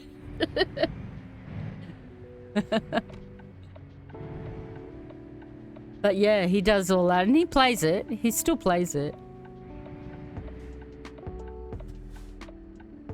You're gonna let me out, bro? Okay, thank you. That's very kind. He still regularly gathers and plays it. To turn right. I don't know much about it. The trading card games were kind of a little past my time, I think. So I never really got into them. You know, Pokemon, and that was kind of like my stepkids got into, like, and they're 30 and stuff. So that's sort of more millennial type stuff, and Dragon Ball Z and all of that had trading cards. I mean, there's always the baseball card collection and stuff. In Australia, we used to collect Weet-Bix cards, but it wasn't like true trading card games like Pokemon and Magic and stuff. I don't know how old is Magic. Surely that's pretty analog. Like Dungeons and Dragons days. At the roundabout. Started back when it was first released, so you have all the early sets. Wow. Exit including now. alpha and beta. Wow. Oh, look at that. I just bumped that there. Oh. It's just a little scratch. Just a little scratch. The candy is okay. Or whatever it is. Decorations. Whatever we've got. Wow. So when was it first released? What sort of... Was it 80s or something? I wouldn't be surprised. It was sort of back those days. Baseball cards from when you were young, as well as some of your grandfather's cards. I had my mum's cards that she'd collected from like the Weet-Bix box. So that Weet-Bix is a cereal in Australia. It always used to come with a trading card. I don't know if it does anymore. Maybe cricket cards. No one cares anymore. No one cares about that stuff anymore. Not out of the cereal box anyway. Uh-oh, I think I'm about to cause an accident. Okay, no. Okay. These... Maybe I should have done some driving during the week. Jeez. Didn't think I'd get that rusty in 1 week.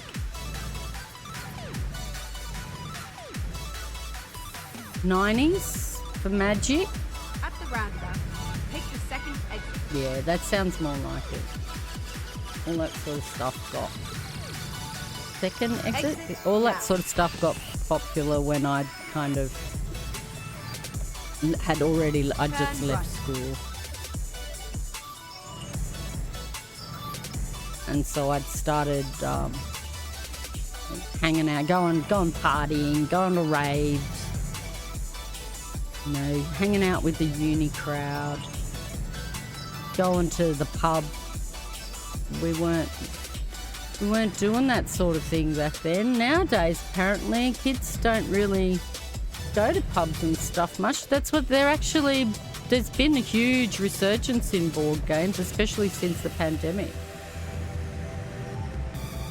And there was a place that we went to. I went to Melbourne just in December, and there's a place called Fortress, and it's like a gaming bar, so it's like a pub, but it's a gaming pub.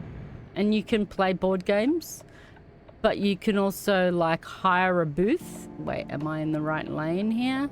You can hire a booth right, and then play and then exit right. games with your friends while you're sort of at the pub as well. Like you can do video games as well. And they host tournaments and stuff. They had like pinball machines there and stuff like that as well.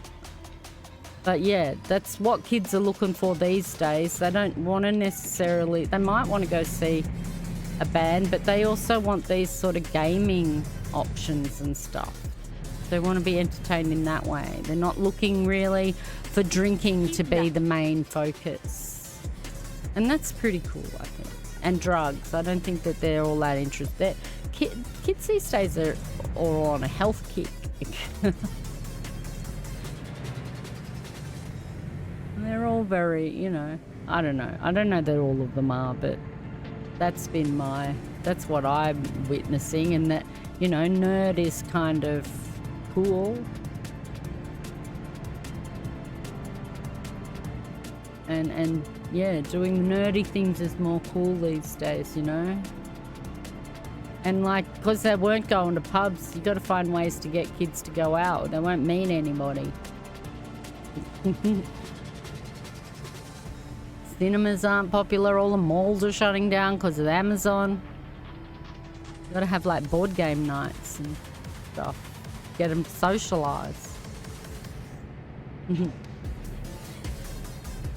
Oh look, I put some Christmas lights. This is all, I'm very Christmas themed for the event. That's all gonna go away obviously after I finish the event. I'll go and give my truck to some worker, and I might grab it back next year and then put lights on it, the fancy lights that you win from doing this event.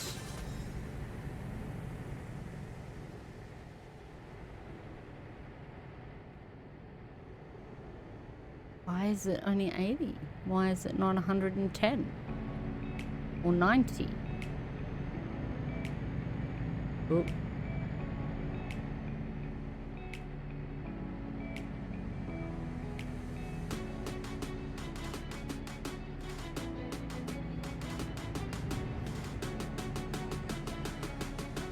So you should be able to sleep in those little bays. Why have those little bays? Why even bother to have the little pullover bay?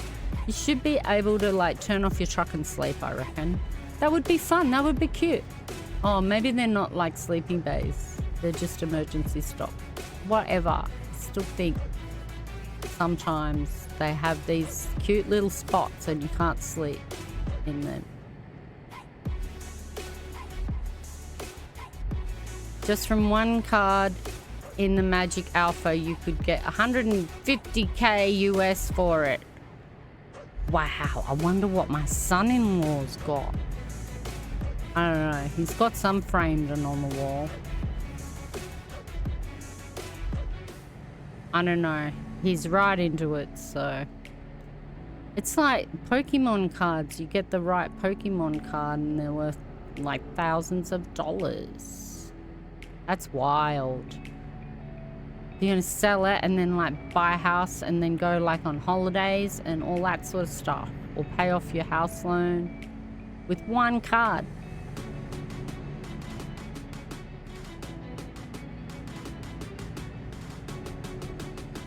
That's pretty cool. Keep right and then exit right. Oh, exit right. Okay. Try not to brake too hard. Exit right.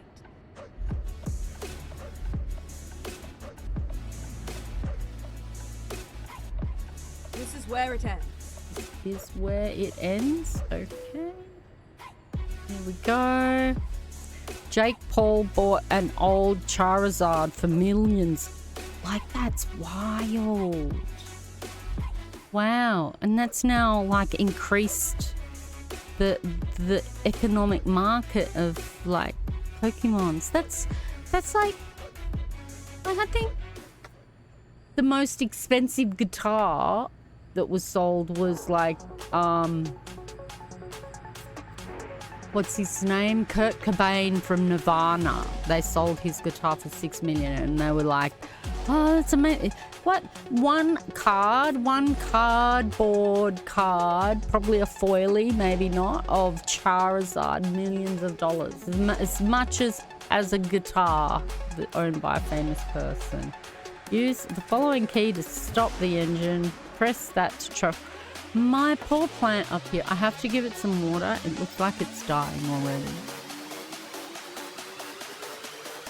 Not really. It's a bit limp though. I thought I'd been watering it.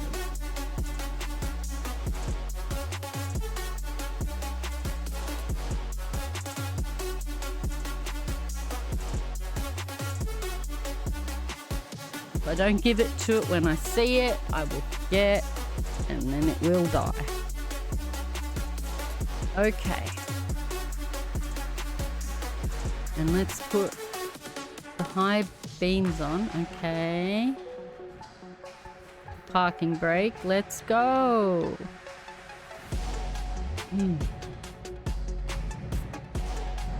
It's night time. I hope we get... Well, maybe I'll make sure that we do a daytime trip for the last two.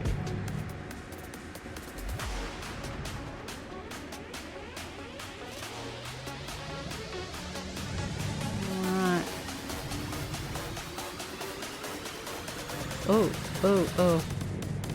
I hope it's broadcasting okay.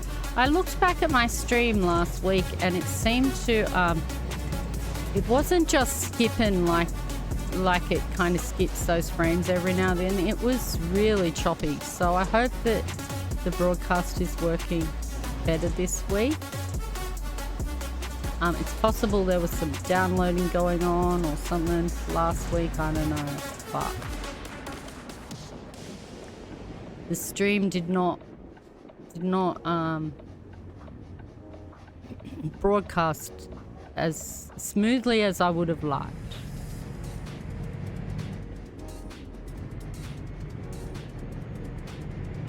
And it was on my end, it wasn't on the receiving end. So, I mean, usually if it's kind of laggy like that, you have to turn it down, but I was turning it down and it seemed to have broadcast that way.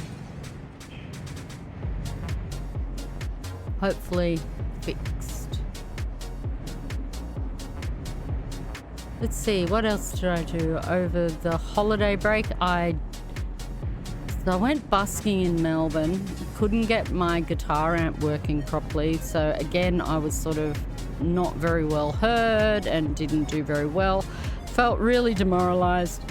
Came back home and went, okay, I'm gonna go and bust down at the local shopping centre. And I did, and I made 86 bucks. So I was pretty happy about that, because I was feeling pretty bad. Because you can't hear anything in Melbourne. Like, there's trams, there's trucks, there's all this noise. It's impossible to busk if you haven't got some sort of amplification, but my amplifier was just not working. And once I did get it working, I was absolutely exhausted by then. So I went home and I was like, this is shit.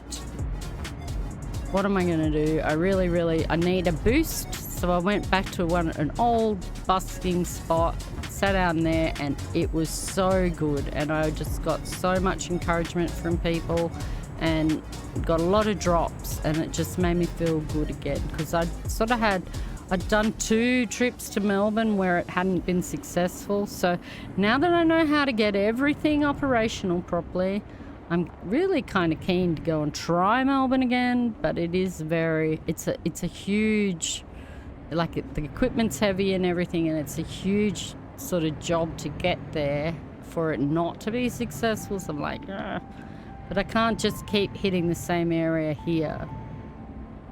So I don't know. I'm keen. It would be really good if I have a success in Melbourne, because I know that I could make a fair amount. I just got to get it all functioning properly. As for trying to get it up on the stream, I don't know. I have mentioned it.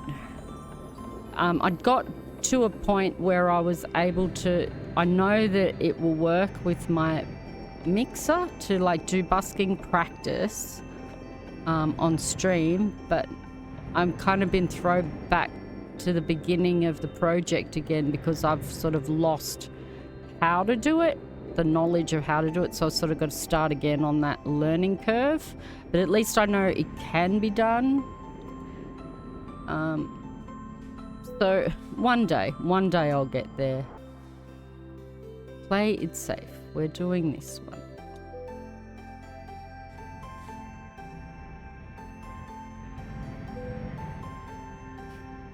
At the moment, I'm just trying to get myself all stabilized again and doing regular streams, get back into the whole routine of it.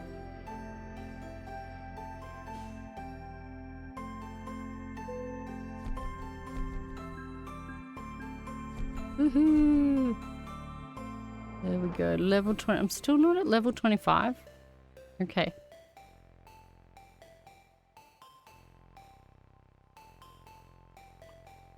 Current company. Oh, I don't necessarily need this company. Let's see. Where can we go?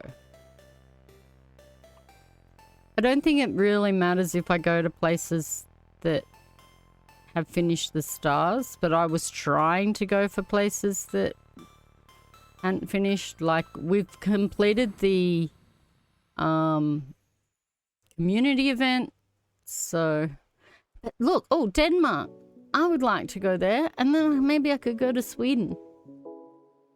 Where's Trudeau? Oh no, no, what else have we got? It's all in Spain.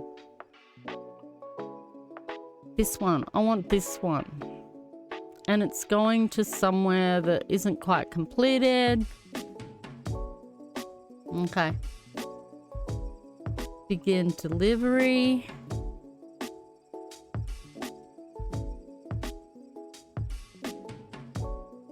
Let's do this. Okay.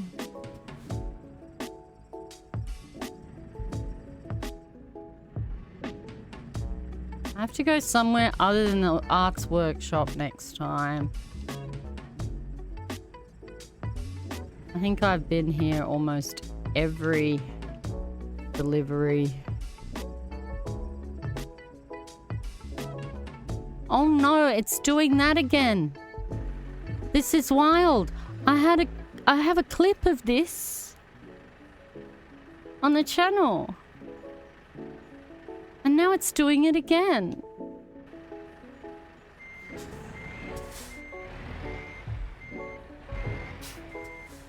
Oh. So I have to just like bump it. At least I did last time. There we go. I'll work that one out. We've got that one worked out. All right.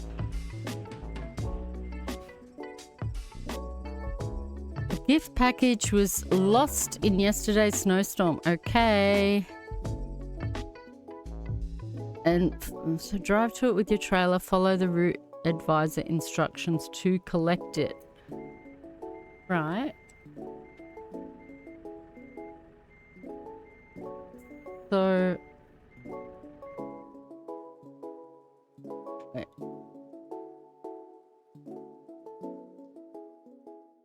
Isn't it supposed to give me a map? Oh, here we go. To the gift. Okay, it's in here. Looks good.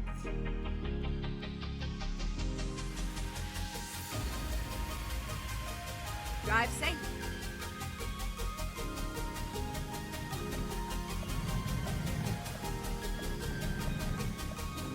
Turn left.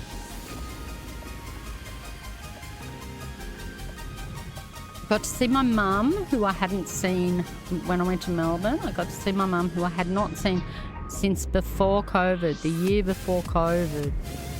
Saw her. Didn't get to see Dad. He's not one that wants to go out very often these days, but it was nice. It was nice to see Mum after a long time. Took my son with me, so he got to say hi to Mum, and she was very happy to see her grandson. And then me and my son went out. Like I said, we went to Fortress, the gaming pub. And we also did an escape room. I don't know that I really want to do another escape room. It was intriguing, but it was also, I don't know. I don't know that I really enjoyed it. It was the amount of money that it cost. I might have enjoyed it more if it didn't cost so much. It was $60. Not $60 for the room, but $60 per person. We just wanted to try it. And so I'm glad that we tried it and we had the experience. Now we know what it's like, what an escape room's like, but I don't know. I don't know. I certainly wouldn't pay that price for it again. Get ready to turn right.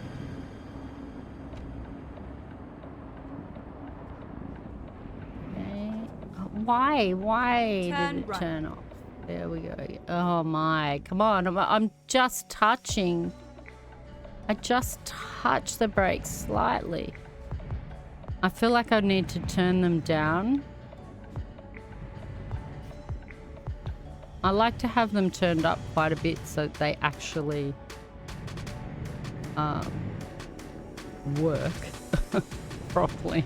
They stop when I say stop.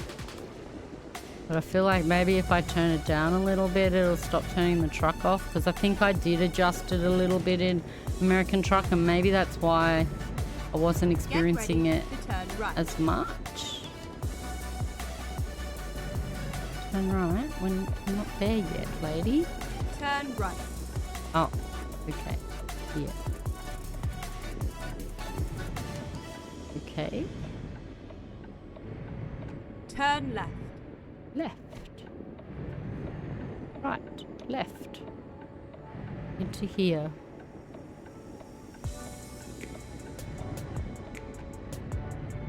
What is this area?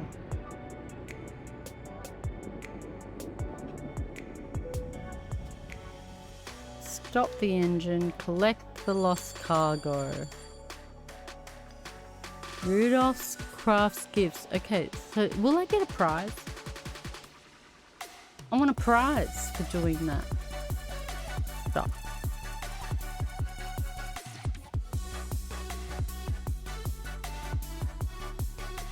Okay. One of these is really steep, and it's that one, I believe. I've been to this one a few times. I feel like I might drive through Town Square and go to that one. For a change.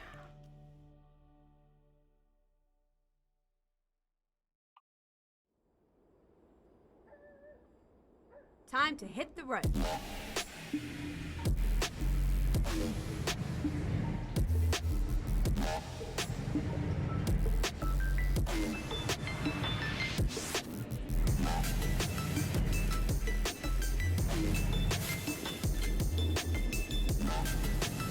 Oh, I could have just kept going straight, but that's all right.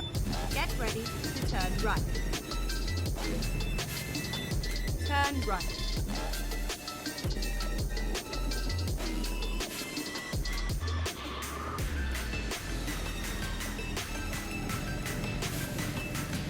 Right, nice.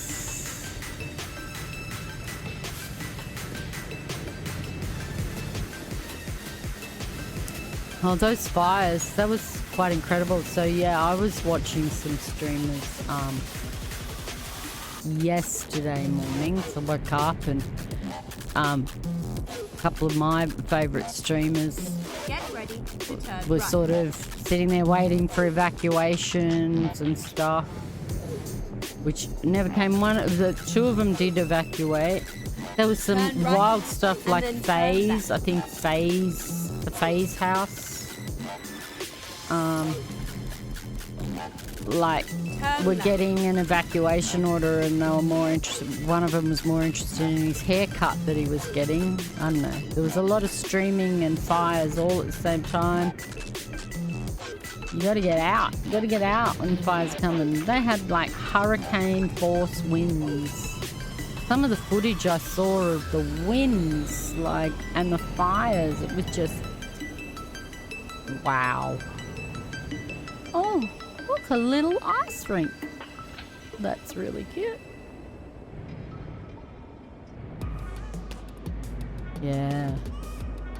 Sure were crazy.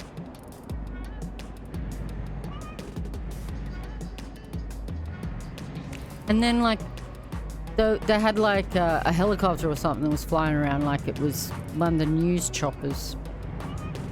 And they'd give an evacuation order and it'd just fill the streets up with cars, and it was like now they're all just trapped in the street in big traffic jam. Get ready to turn left. I hope that, like, that the deaths they've seen, I think there's been 5. I hope that that number doesn't climb. Turn left. I hope that everybody got out and no one tried to fight it, because you know, even the professionals were having trouble with it. And in the end, civilians trying to stay behind causes more problems than for rescue people and stuff. They got to rescue someone, and they tell you to evac. Get ready to turn right.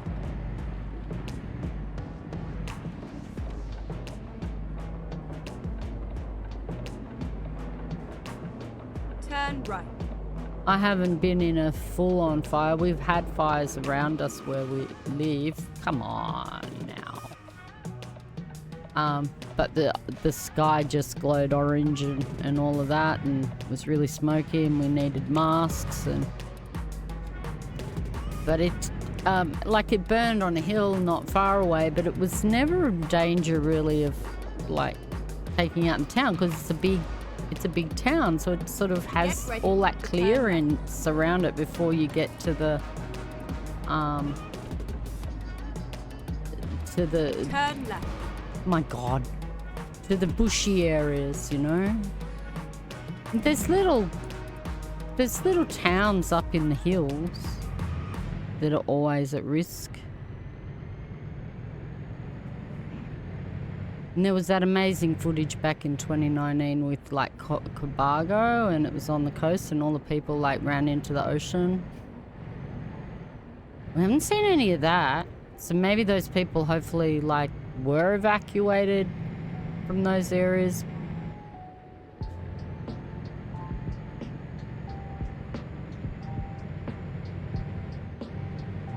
Where you grew up, you just had severe storms, tornadoes, and flooding. That's the thing. People go, oh,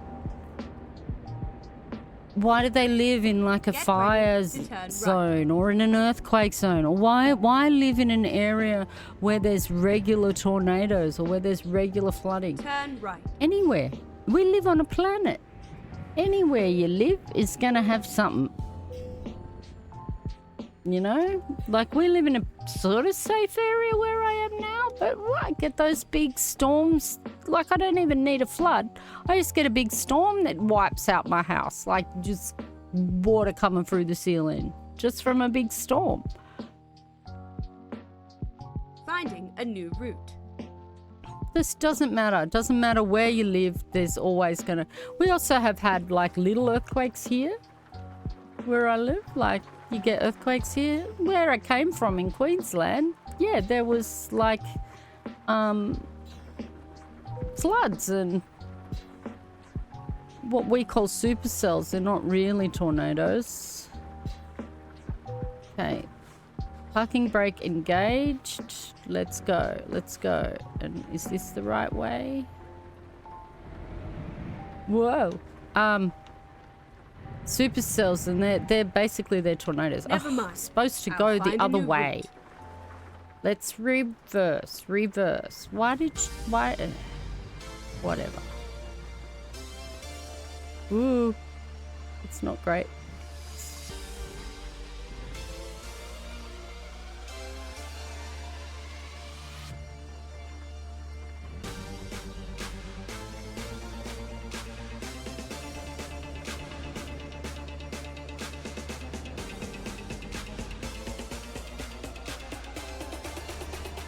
Huh? All this traffic is so close to me. Oh, there's a pole, there's a pole. Alright. Wants me to turn around. Can't believe I managed that. There's going to be some sort of hostile environment just about anywhere. That's right. Like we were talking about earlier, these guys had like these storms out of these wildfires out of season,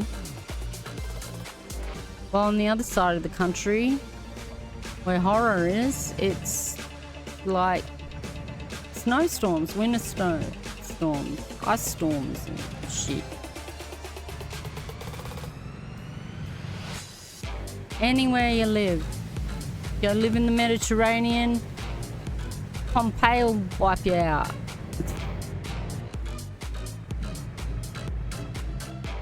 Who knows?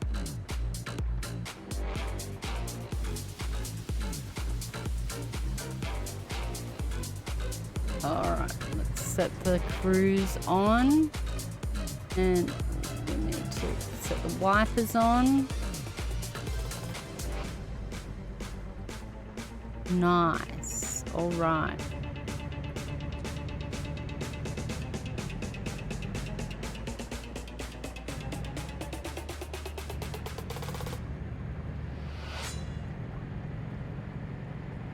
Cool. Is it afternoon or morning? It looks like it's morning.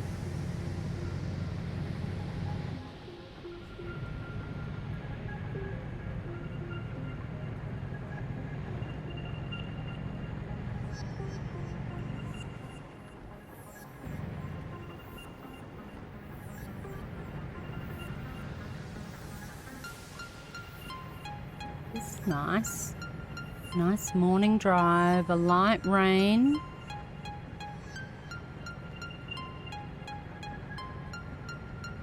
Go straight on. Well, I have no other option, lady.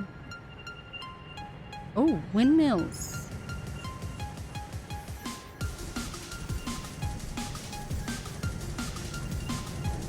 Wow, look how big they are. We have some of those nearby me. They're big solar farms. Keep left. Gigantic solar farms, but there is a wind farm kind of near me.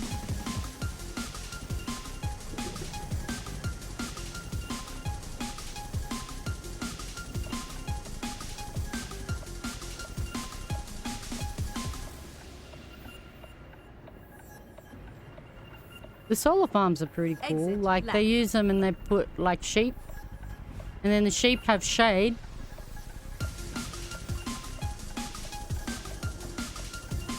And we get power out of it. I also saw, I don't know if it's real or not. I don't know how practical it would be, but there's some country where they've got solar panels like laid into the train track.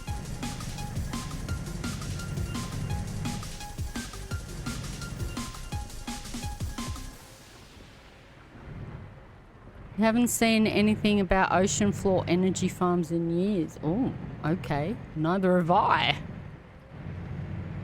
Like, I know that they want to, like, do offshore wind farms and stuff, but I don't know. And, like, I know you can do, like, hydro dam things that work on the flow of water, but I've never heard about Ocean floor energy farm. Wow, look at these big windmills. Those are awesome.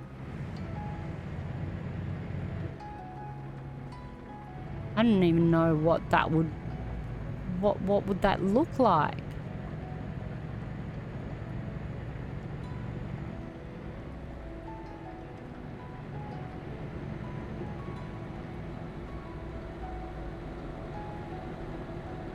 An ocean floor, and how would it operate? How would that work? You have to have movement of water, or are they like converting seawater or something? Like waves. I know that they can use waves, I believe.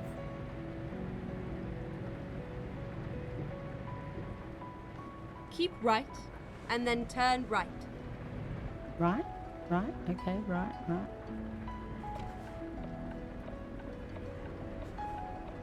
It's like flaps that were installed on the ocean floor and move back and forth with the water movement, like with like the tides or something, or just the movement of the water in general. That sounds pretty cool.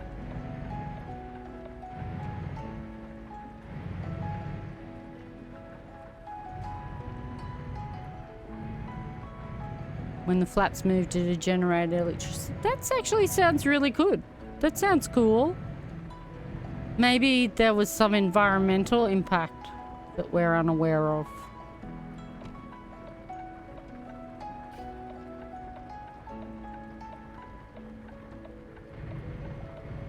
Who knows? Some of these things, you know, more investment obviously is going to improve the situation, and there's obviously some very big corporations that are fighting against that sort of research and investment. Left where? It's up here. It's up here. Up here. Okay. Turn left.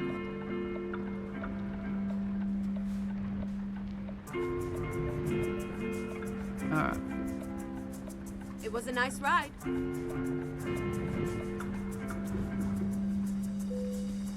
Like, I think that the wind farms and stuff, they were talking about how they affect the whales and stuff. I don't know how true that was. I think that was a little bit alarmist, and I know the people that were saying it didn't really give a shit about the whales. But I can imagine like low drones and like drone type noises would affect whales and sea life and stuff, you know. And I think that's also why like the orcas are attacking boats, or were at least, because I think that they're attracted to this, or they know that that noise, that drony noise is coming from that vessel, you know, our motors and our engines and all that in the water, and they're like, fuck off. Press the following key to handle the job. Okay, let's see. Okay, it reckons that I'm gonna park it in there, and then it should be only 40, so let's try. It shouldn't be too hard.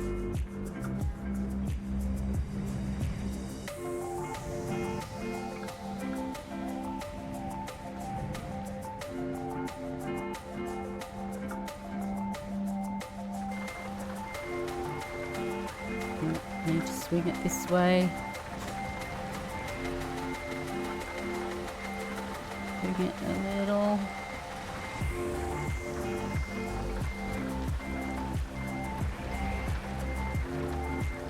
Ah.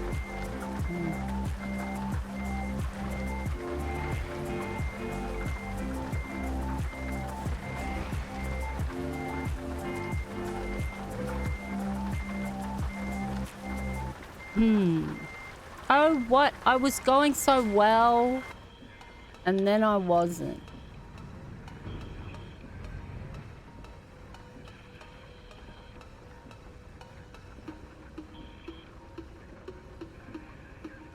Alright. Alright, this may be a little better.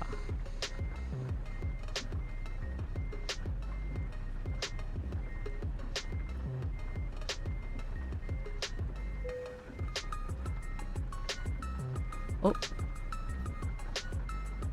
This way. Haven't found anything yet.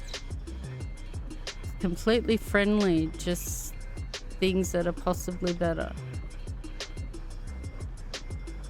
Like better technology, more effective. So they've sort of just gone, oh, that's not gonna cut it. I don't know, it sounds pretty cool to me. Oh, stop. Okay. One more journey. It's like the improvement of battery technology. My ex used to go on about like batteries and improving battery technology as well. Christmas special pet food. Mountain Resort, let's go up there again. I like that idea.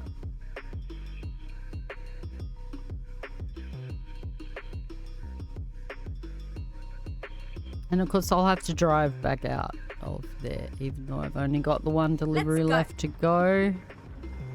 Alright.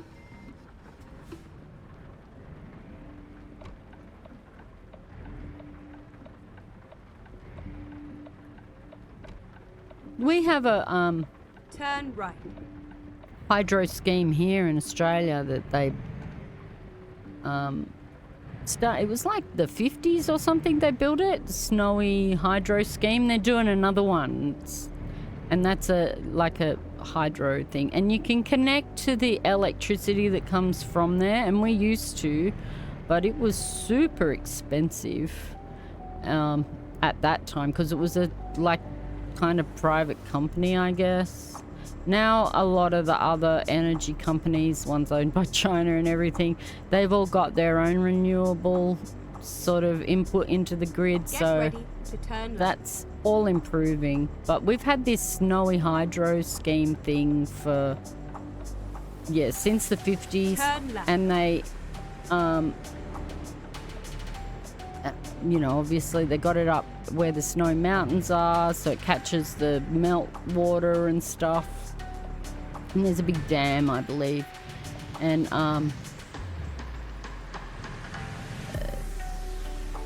they also like spray, so they do cloud seeding so that it will rain there. And they've been doing the cloud seeding since the 50s as well.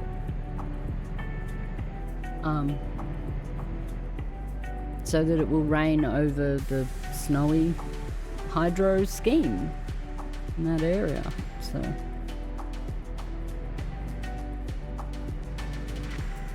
solves one problem but introduces other problems. This wave, not wave, but underwater one, under ocean one.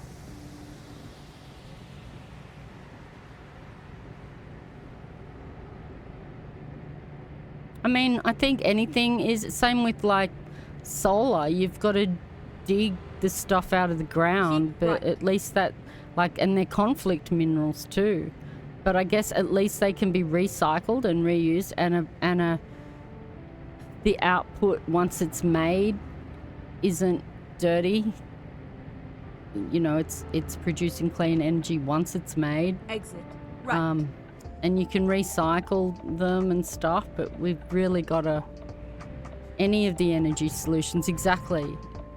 But, you know, batteries, lithium's not a great thing to be mining.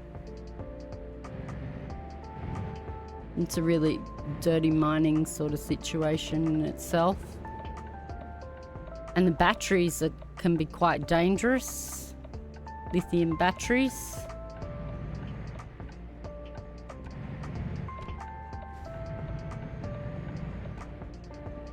But I don't drive a car, I ride a electric bicycle.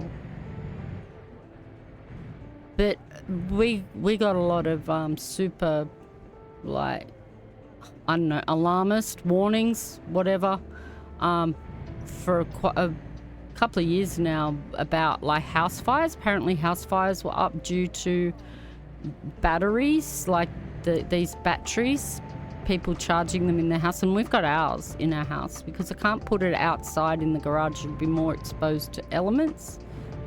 And I've had to put it sort of in the laundry, which is a concrete building, and just hope that that's good enough. And I've got like a fire blanket near there in case it you know, anything goes wrong.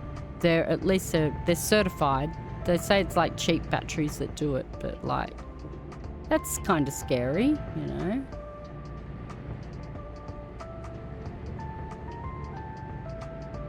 Yeah, any of the energy problems, all of them have issues, don't they?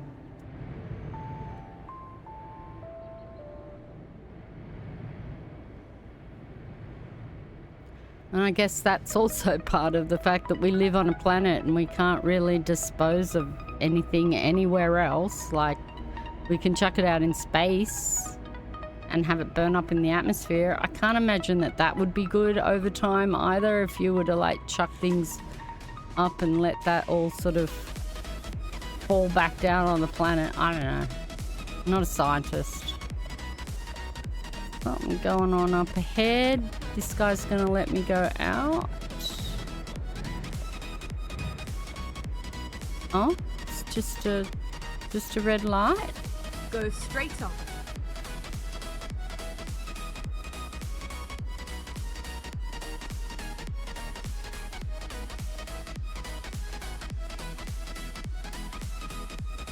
Oh, it is hot.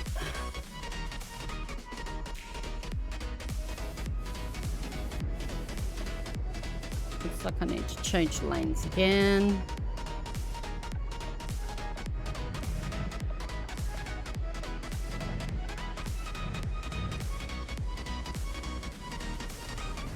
Keep right and then turn right.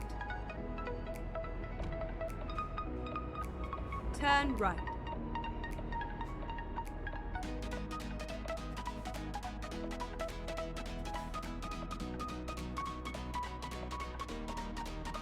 I don't know, we've got our opposition party that are looking to get in at the election this year. Our election is due this year. And he's trying to bring in nuclear. But in the meantime, he wants to keep spewing out coal. And it would mean that our tiny population... He wants to build 7 nuclear power plants. It's quite unrealistic in our situation. Like, we should have started many, many years ago if we were going to do something like that. And we're such a spread out country. It's not very practical, especially the expense. So, you know, and we're almost all there anyway, like on renewables. So it just doesn't make sense. It's like overkill, but in the meantime, he wants to stop any development on renewables that's currently happening, which isn't going to happen. All the private businesses have invested, all the private energy companies have invested in renewables now, and they're into it, you know. Yeah, we would have to build 7 because we're so spread out. The transfer of power from, say we were to put a nuclear power plant in the middle of Australia, the transfer of power from that to all these areas would just be, it's not practical. It's the transportation of the power that's the problem. So we'd have to build 7 nuclear power plants around the 7 basically major centres of the country in order to have the power where we want it. And like, we've got like 28 million people in Australia. We can't afford that. And we just like invested $368 billion in 8 submarines from the United States, which are never going to come, never ever going to come. And this guy wants to build 7 nuclear power plants. And the crazy thing is, and this guy, everybody hated him, right?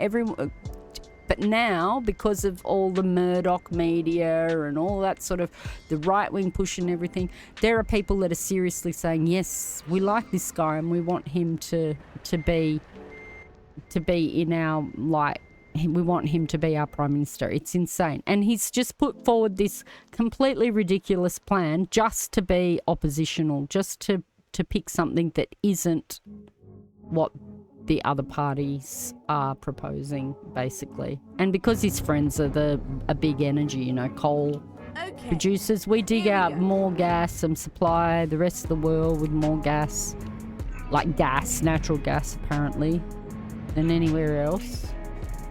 So we're digging it out not for us, it's to export it overseas. And then we pay really top dollar for it. Right. But he just wants to stick to those, and coal and gas. Get ready. He wants to stick to all of that and all these coal buddies, the lobbying they do. While we build nuclear power plants and get everything up and running by 2050. What do we need with all those subs? We don't. We don't need 8 nuclear submarines. Not at all. We just don't. So what we have currently is we have what's called a Collins class submarine, and it's it does not run on nuclear power, right? But they start up and shut down real quick. They're really good for short bursts, which is kind of what we need in Australia. We don't have big, like, open waterways that we need to be traveling through. We need, right? So, but this is all in preparation for a war with China. That's their excuse. That's what a future war with China. Straight on. And it's the US, like, and we're basically their lackeys in Australia. And it's insane. It's the amount of money. The $368 billion is just crazy for 7 submarines that will never arrive.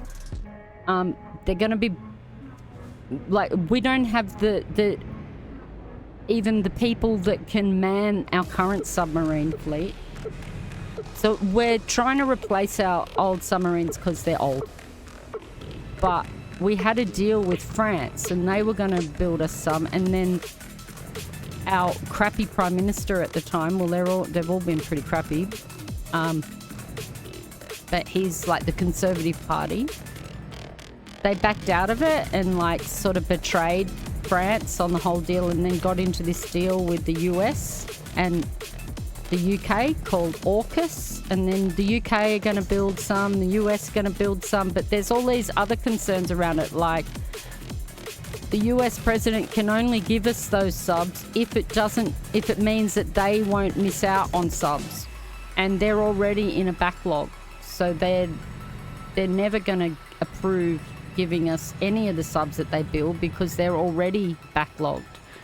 And the UK as well, so it's a similar thing. We have to, like, build a shipyard and stuff. So I don't know, it's ridiculous. It's the most ridiculous, convoluted plan of changing money from the taxpayers to the corporations and the war machine that you've ever seen. The only thing that has ever been successful in sinking a carrier in training exercises is a diesel-driven Swedish sub. Well, here you go. There you go. And that's the kind of thing we need. We need something that can, like, so mostly we need subs up north, right? And I believe in defence, but not offensive, not being aggressive. And this is an aggressive move because we're basically stating we're building these subs to be in a war with China in the future. And China is our biggest trading partner. So it's kind of ridiculous. But, you know, what the US wants, the US gets. And basically we're a US base in the Pacific in the end.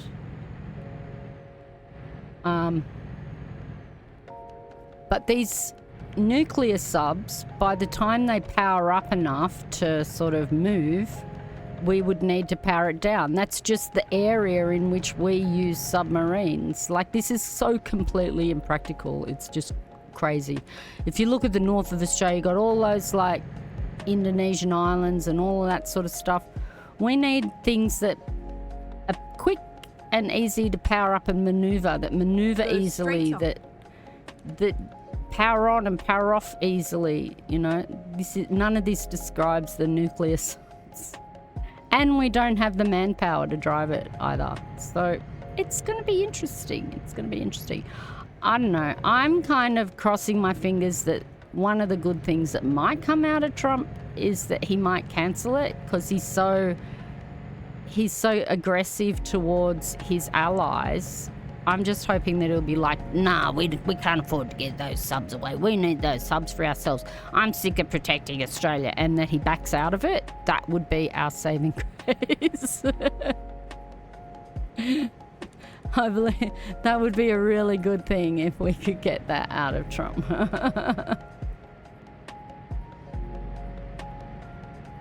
He did say he wanted to stop wars, but he's like, you know, he's threatening all these other places. He wants Greenland. He wants the Panama Canal. He's going to do something horrific to Palestine.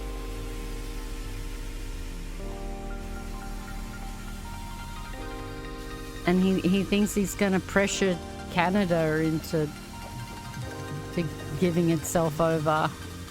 He wants to rename the Gulf of Mexico, exactly. And like, because that's gonna, you know, fix the cost of living, isn't it? And the president, I think it's the president of Mexico or whatever, she got up and she like showed an old map from 1600 and where America used to be called Mexicana America or something, and she thinks that it should be renamed to that again. Okay, let's find So, you know, that's good. Yeah, I mean, how does that even work? Like, how does he even intends to make any of this stuff come into reality, I just don't know. Like, his advisors just must be at the point where they're just like, yes, sir, okay, just say that. Like, and then they're just letting him say all these fantasies. Oh, that's so pretty. And it's a lovely day in the snowfield.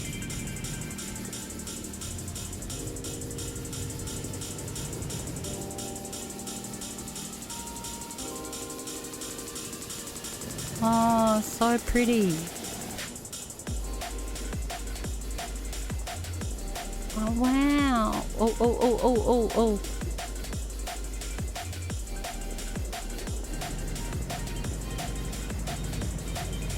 Yeah, he wants to name it the Gulf of America. And he thinks that's a beautiful name. Get ready to turn right. And I wonder how he plans to get the Panama Canal back. Turn right.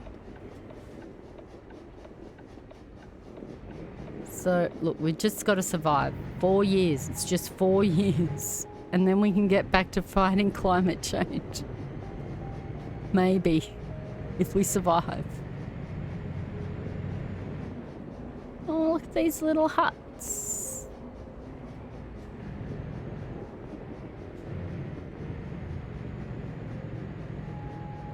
Right, see, I made a good truck that can go up the hills. I don't know, I just got the strongest of everything. Oh, and I put on, like, particular tires that have a rain, the top rain ones. And you need a 6 by 8 truck? I don't know. Whatever I've got, my truck cabin is. And that gets you up the hills properly.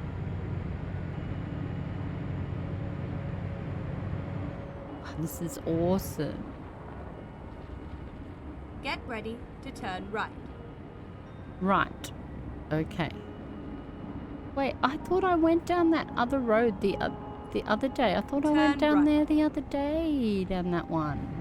Right? Left? Right? This is right.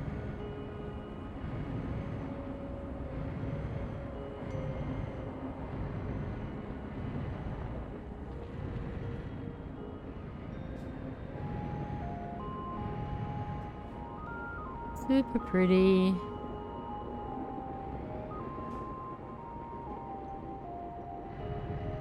Oh, we're going straight ahead. This is a very, very cute little town. I bet you got these cute little towns everywhere in Sweden. Probably where you are too, Horror.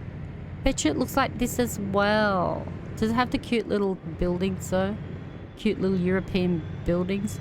It sounds like he wants to build America into a more dominant position. Almost as if he's like, look here, Putin, this is how to conquer a nation. I mean, I always thought that he was isolationist, but he has certainly moved away from that, hasn't he? With his, well, it's still isolationist. It's still like this is a national security thing. I just don't know if he's gonna succeed at it the way that he thinks. Like, how's he gonna force Greenland? Like he goes, that's it. I've decided I want Greenland. I'm gonna buy it. What if it's not for sale? It will be. Basically, like, how does he think that's gonna happen? What's that gonna look like?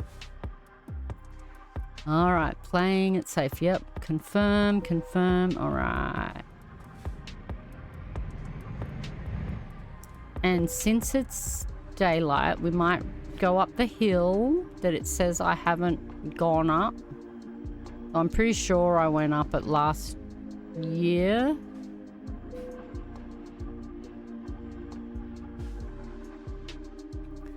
You do in some towns? Those cute little houses too?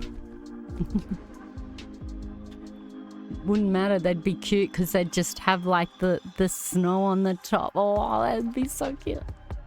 They grow. They have those sort of houses up here too, in the alpine areas. I guess because that's the sort of house you need. It needs a steep roof so that the snow doesn't really build up on it. Like, it gets to a certain point and it just falls off. Okay, so I've completed the event, but I may as well take one out.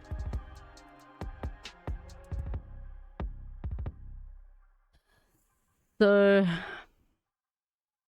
let's go from the mountain resort. Where is it going? To that place in Italy? Sure. But I want to go to the top of the hill first, so...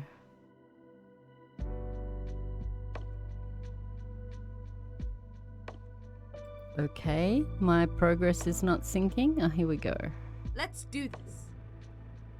There is my trailer, but I'm going to go up the thing and then come back and get my trailer. It might have been a better idea to go and do this and then take on the job, but anyway. Wait, I should have just gone straight? No. Right here. I want to go up there where I haven't opened the road up. Turn left. Recomputing. When possible, make Now, I drove up here. I must have driven up here in American truck because I know that I've been up here. Rerouting. Please make a U-turn when possible. Yeah, I will, lady. I will. Finding a new route. Make a U-turn. Wow, look how pretty it is. Okay. Let's see. Let's go out to the photo mode so we can look at it.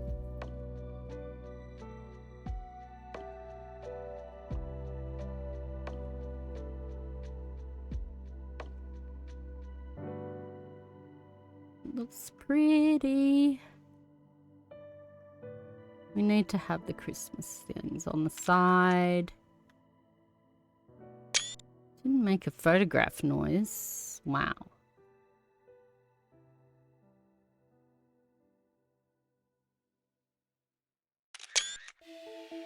Very pretty. All right. I think maybe a bit more wide shot. There we go. Very exciting.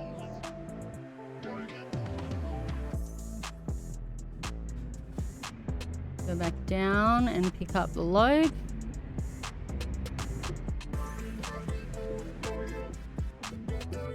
Next time I play this, I'll have to give this truck to someone else. And I've got 150 grand. Is that enough?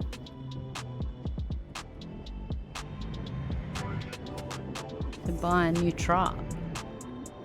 Whoa. Get ready to turn left. Turn left.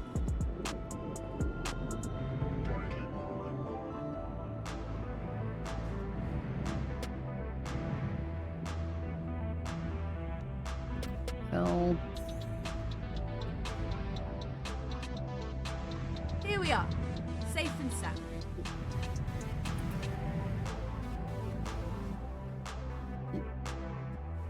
oh, there's people. Okay.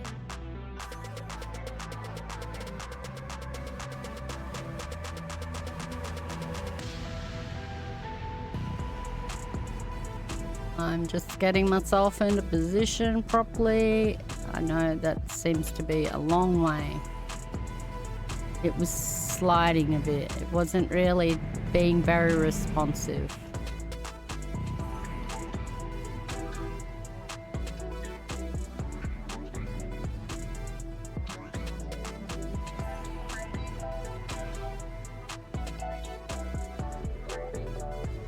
Beautiful.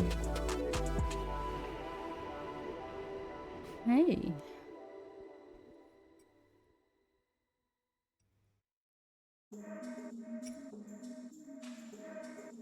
All right, after this. Well, I need to get another gift pack. Okay. After this one, I'm going to play some Fortnite ranked. Okay. Can I just sort of go in through there instead? Reset. Go to here and then go to there. Or whatever. If I set a waypoint there.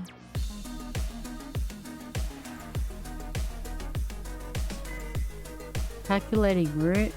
It can't do it.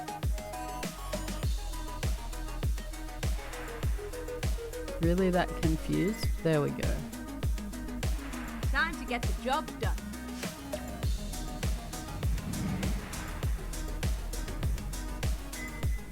Turn left.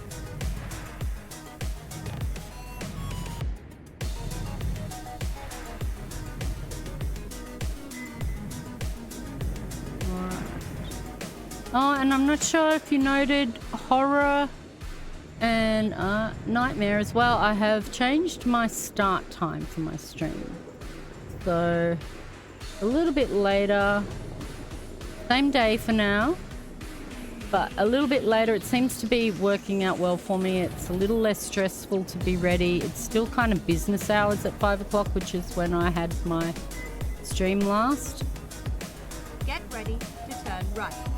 Oh, I wanted to go and open that bit of road. Oh well. Turn right.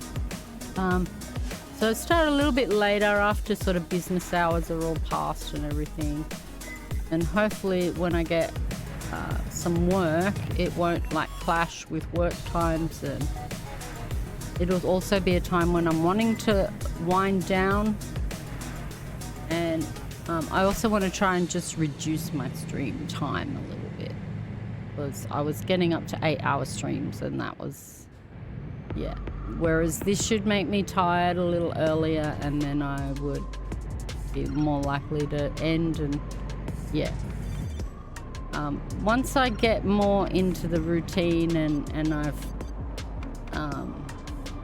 got a more stable idea of when I can do it, then I might open my stream up to much longer streams. Also, it's kind of stuffing up my viewer average by having really long streams. So until I sort of sort all that.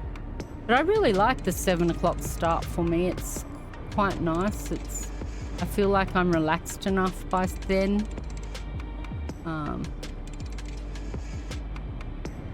Had to take a call, so you missed the last few minutes. That's okay. I don't think I've done anything that important. Oh, a train. All I did was go to the top of the hill and then pick up a load.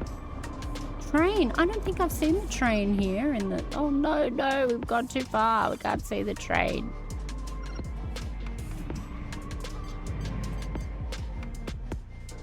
That's cool. I love all the extra, like, the trains and stuff. Yeah, 3 to 4 hours, exactly. So it was, and it also makes it easier to work with the VOD on YouTube when I need to do things to the VOD. It just makes things a little bit more handleable. And yeah, like I said, my viewer average, it was just like plummeting because I was doing these massive long streams. And so I was never going to reach what it wanted me to reach. I don't know, it's got some goal it wants me to reach and I can't get there because I make these, because I do really long streams. Set waypoint to the, okay, we will set the waypoint in a second. We're going across here.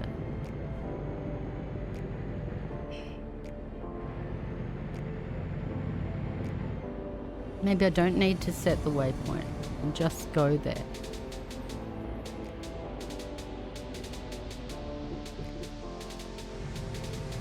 Alright, slidey slidey, here we go.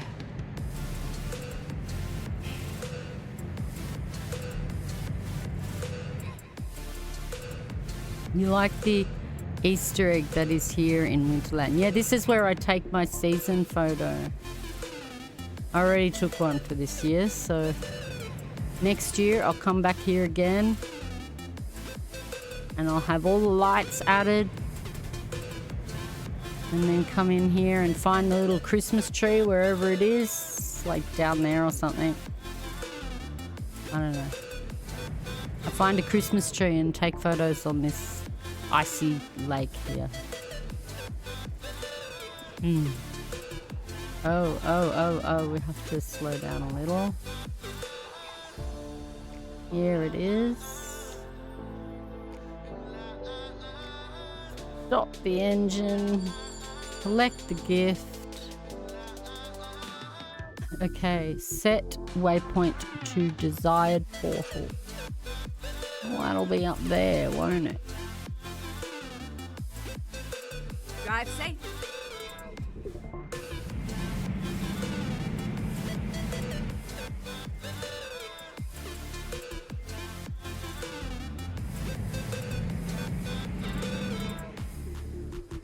There we go.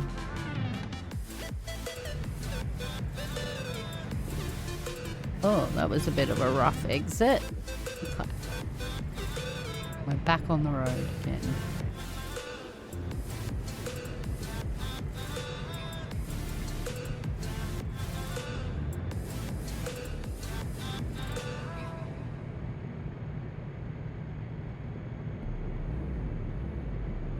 Oh. I know a change in the weather.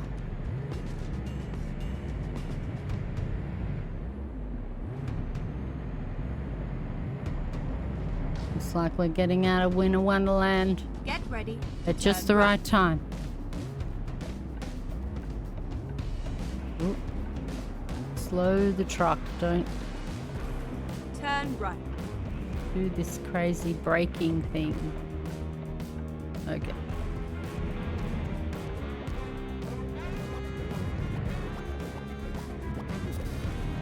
Have you had to pick up a gift in front of a house? No. I did, not that I know of. I did 2 at the town. So I've only had like 1 other gift that was at the Winter Wonderland, like the main town. And then we just got one before that was there, and then this one. So these are the only 3 that I've had. They must change for different. Get ready to turn right.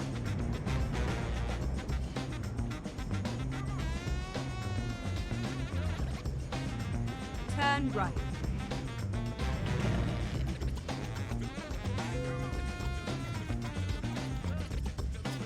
engine. Travel through the portal. Okay, let's find a Okay, new there's route. different locations. Yeah.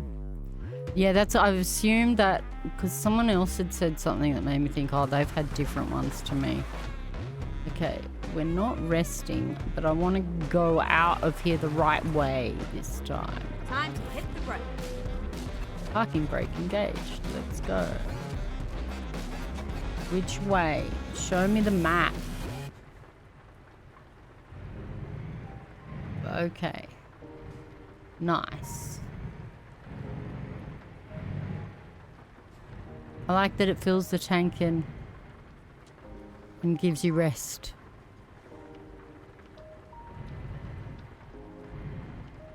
There we go. There's some solar power at the fuel station.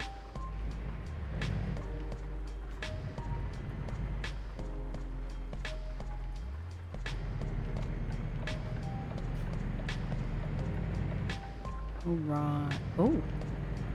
Thunder. Lightning. Hopefully we get one of those on the weekend. I've also been making it to the pool a little bit more often. I've really failed on the gym in the end, but trying to do a lot more walking, and we have beautiful parks here, so I would want to take advantage of that as much as possible. I'm going to get back into that. At the end of summer, I'm going to cancel the gym because I get the access to the pool during summer, so I'm going there and I do a few laps, have a bit of bob around and cool down.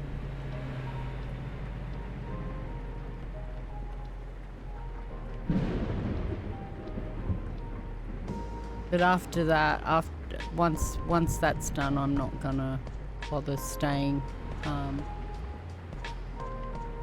with them, and I'm just gonna go for walks, regular walks. I can manage that. I don't need to go anywhere to do it. I just do it right here. Exit right.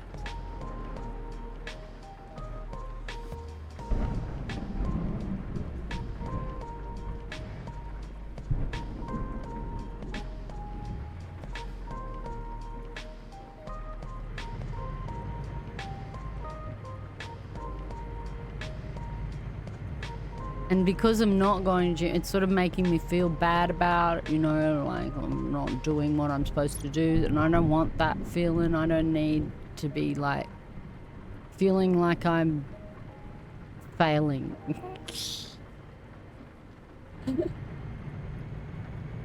You know, outside gyms are popular where you are, like just a gym outside. We have at the park, they have like, basically they've got gym equipment, but not weights or anything, but like equipment that you can use that's like for exercises and stuff.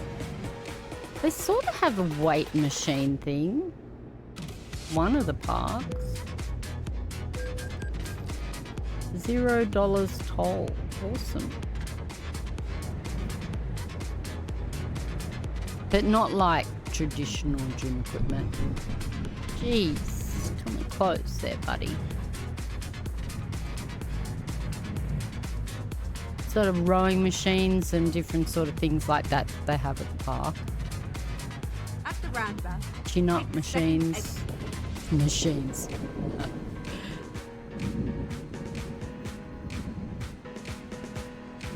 Thing where you can sit and do like sit-ups and stuff. It's on a slant, make it harder, or do push-ups.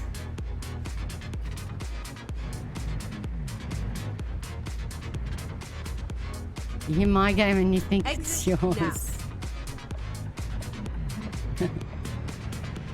I haven't got my old lady on, so you know, I need to change the GPS lady. I never got around to it. Get ready. The granny back one. Maybe I could download a mod one. Turn right. Something a bit different. this? Okay. Oh, I did it. I went around the corner. Yay.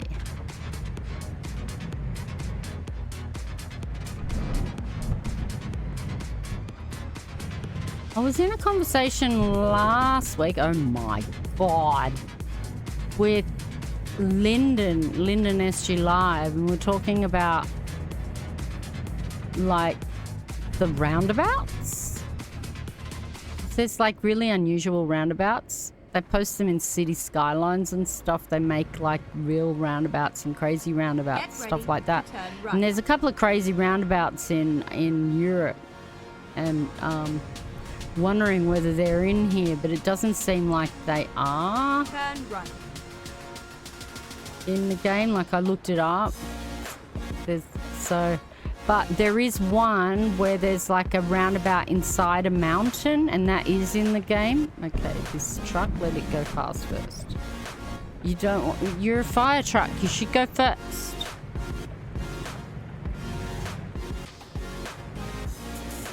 Turn right. But there's a roundabout in France, and from my understanding it's not in the game, so it's called the Arc de so it's where the Arc de Triomphe is, and it's like a roundabout, and it's like got no markings on the road. I think that's the one. It's just a crazy roundabout. And then in the UK, there's one called a Magic Roundabout, which is a 7-circle roundabout.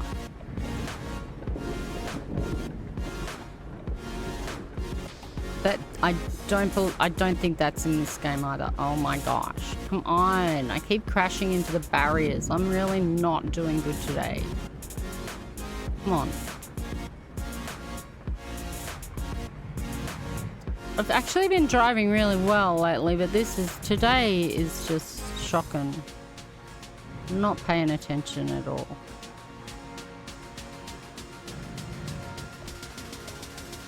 Is that my garage? Do I own that garage? Looks like it. I don't know. I don't know what the indicators are as to whether it's your garage or not. Turn left.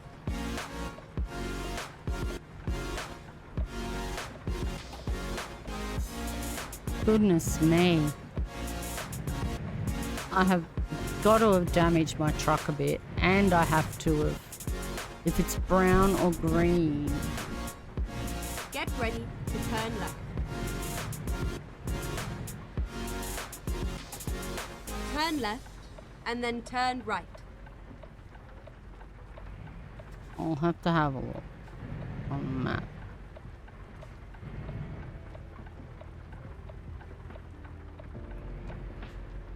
All right. Turn right. Now, let's it's all see. Over now. Ooh, a hard one, hey? Okay, let's finish on a hard one.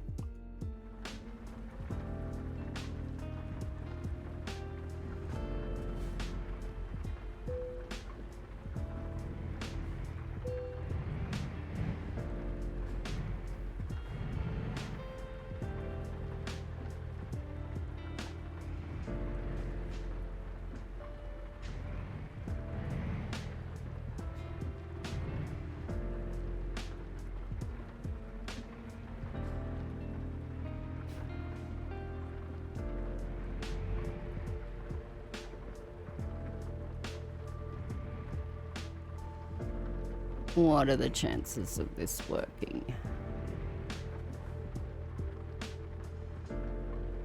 Not quite, but it's okay. Not too bad. I actually, that's good. Okay.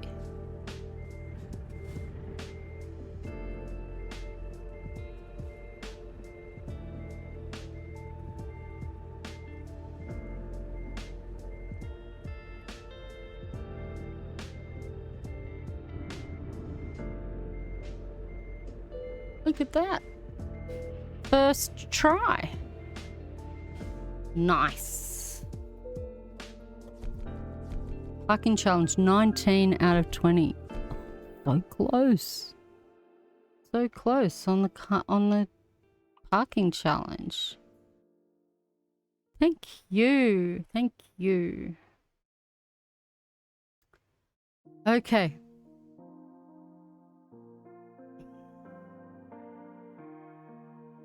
I am going to take a short break. I'm going to put the pause screen on, take a short break. I'm going to move over to Fortnite, and I'm going to play enough to crack my next rank.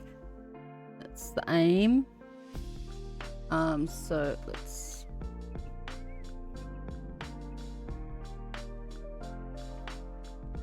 Right.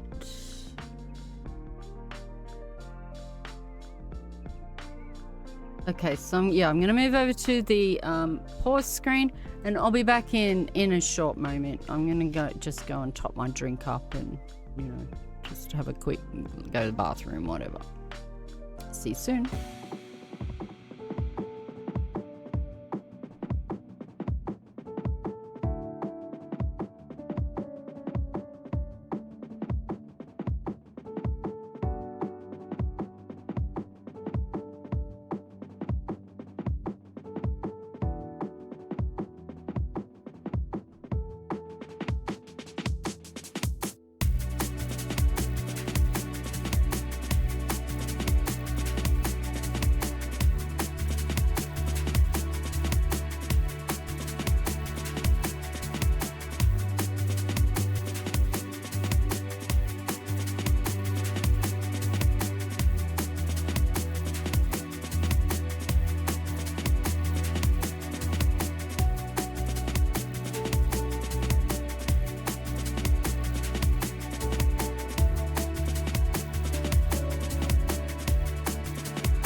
Okay. Welcome back. Oh, why is it not capturing? There it is. Right, we are in the Fortnite lobby. I don't know, I need a snack. I have some ham and cheese croissants, but I think I want to heat them up, so I might wait till after. I am in the ranked lobby. Look, really, I just want to get to gold 2, and I don't think that's going to take much.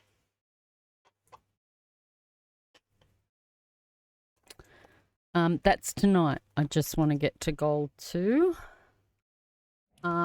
I can show where I'm trying to get this season. Oh, no, wait. It says it over here. So, I am trying to get to Elite this season. I don't know about my chances. I only got to Diamond 1 last season. Not the OG season, but the last full season that we had. I got to Diamond 1, so this is my aim for this season, Elite. I don't know. Anyway, I'm here now, and I'm trying to get to here for today.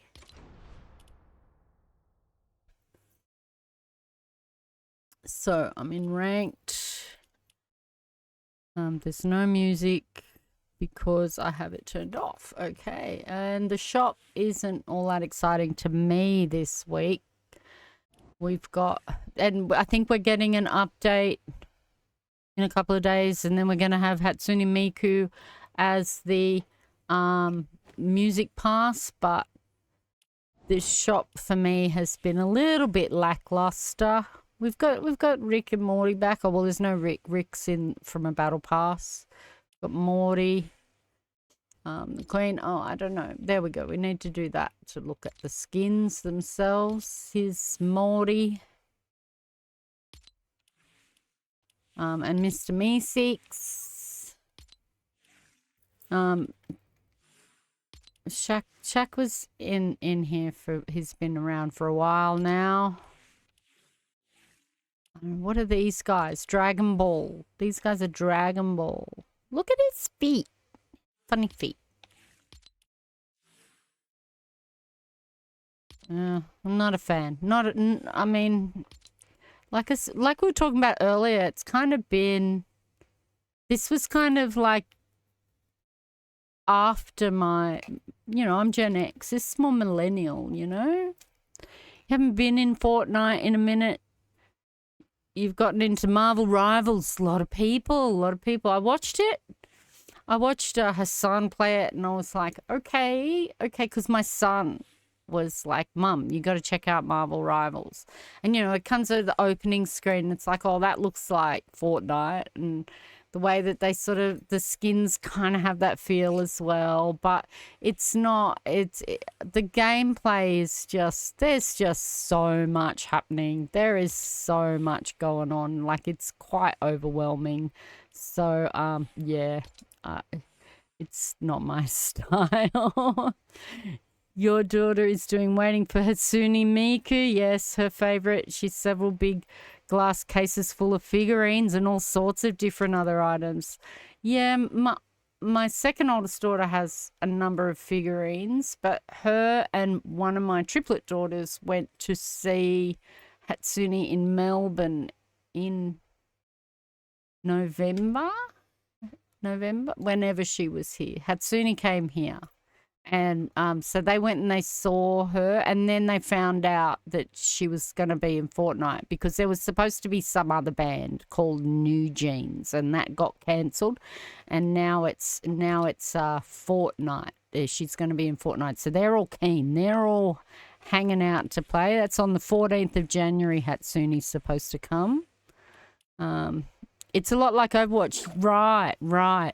I just found there was so much happening on the screen, and everyone's got all these different powers. I just like the kind of simplicity and it's a little slower, like Fortnite has its moments where it gets fast and everything, but overall, it's a much slower experience. Rivals is just wild. Okay, hopefully there's enough people playing that it will let me into a match. It says there's enough people, but sometimes it rejects me. Okay, so don't expect fantastic ranked gameplay here. This is, we camp, we try not to encounter people. I try not to go and like chase the battle because I'm just trying to rank up.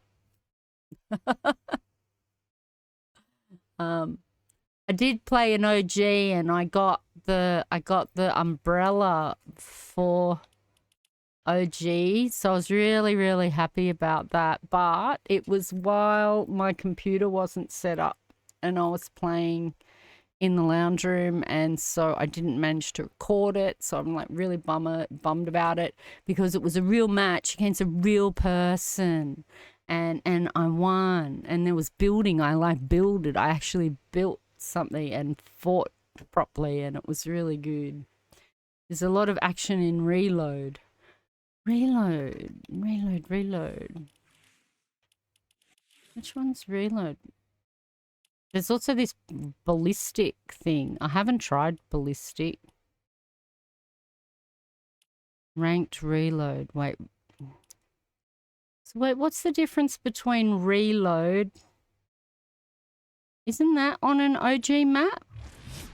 The difference between reload and OG. Oh, it let me in. Ballistic's a lot like Counter-Strike. Yeah, and I like the third person thing, whereas ballistic is first person. Whereas I like the third person. I like looking at my skin. Oh, she jumped. She leapt. Oh, I haven't done that before. Let me try it again. No, that wasn't... Right. Oh, whatever. Reload is like Resurgence in Call of Duty. Reload. I've played it before. And it's fun. I like it. I just don't play it very often. Because I like Battle Royale. I don't know. It's kind of like Battle Royale, but it's got Team Rumble elements to it, if I remember rightly. Got that... Well, I might go over here. Like the revive aspect or something. Call of Duty. Yeah, I have a Nicki Minaj skin. I don't play Call of Duty either. but I played it just to get that Nicki Minaj skin. You get 2 respawns in solo. In teams, you respawn as long as the team member is alive. That's right. I remember it now. Yeah, it's fun.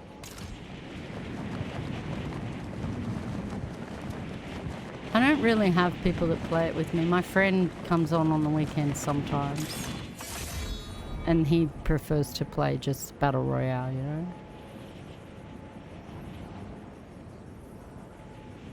Yeah, I like Reload. That can be fun. But I got the OG umbrella. I was really happy about that. All by myself. I'm so proud of myself. I never won a ranked. I come second quite often. I don't like that this person's following me. Where are they landing?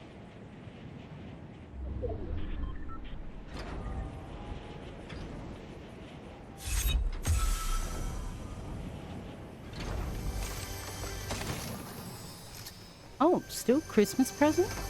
No Christmas tree.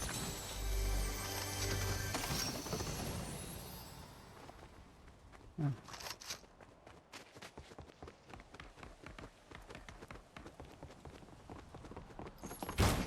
Ah! Okay, I saw their footprints. I don't know why I got so scared. You wouldn't be able to play with people in Oceania. The lag, yeah, lag, bad connection. Yeah, no way, man. That would just be crap.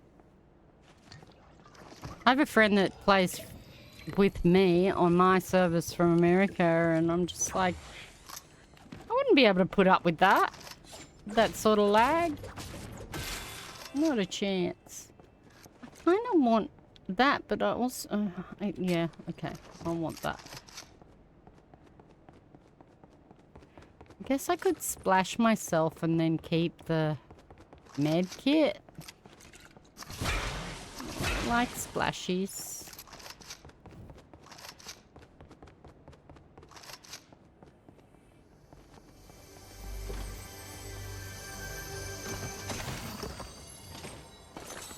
Oh, there. More splashies.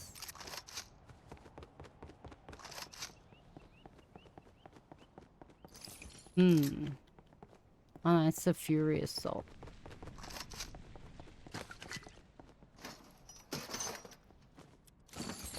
There's supposed to be, like... Miku's backpack or something is here.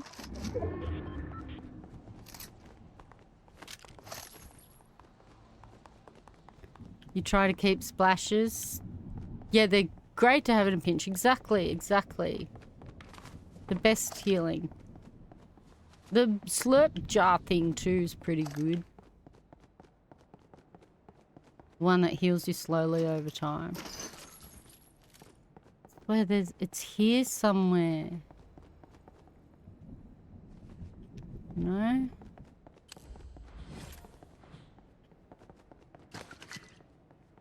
Yeah, I'm excited for Miku too, even though my kids are probably more excited. I've known about Miku since very, very early on. And I told my kids the way that I found out about Miku was through conspiracy theories, which were to do with like Project Bluebeam, and holograms and stuff, like, and their ability to, the ability of the elites to project holograms, to pretend that certain things have happened. And that's how I got introduced to Miku, was them trying to convince people that, you know, the elite can do these amazing holograms. Same with, I don't know if you've ever seen, like, they do like these 3D light shows on buildings, and then they can make the building look like it's folding up, or there's blood leaking all over it, or stuff like that. Like, it's really cool. I'd love to see one in real life. That would be awesome. I think they do them in Sydney as part of a thing called Vivid Festival, which is a big light show festival. But it's projection mapping, they call it, onto buildings. And that was another thing, you know, where they're trying to, conspiracies are basically sort of saying they're trying to, like, you know, they can show us things that aren't really happening just through light projection and stuff like that. And I believe that they have kind of made an invisibility cloak, and it's like using kind of mirrors and a mirror type material, and just the way the light hits it that allows them to make it work.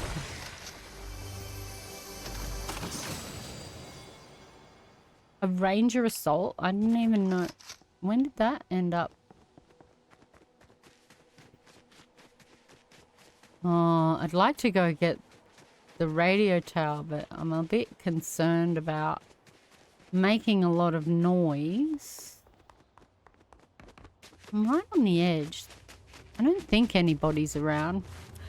Last summer you travelled to Helsinki, so your daughter could play Hatsune arcade game. Fair enough. Why not? Why not? We'd do something like that.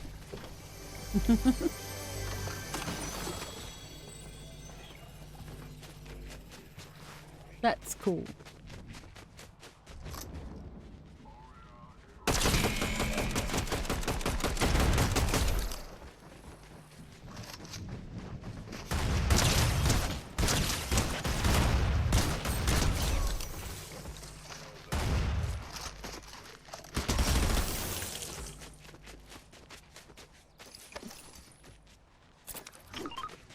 Okay, I took the plunge. I don't know if that was a smart idea, but now I have forecast. And that's pretty cool.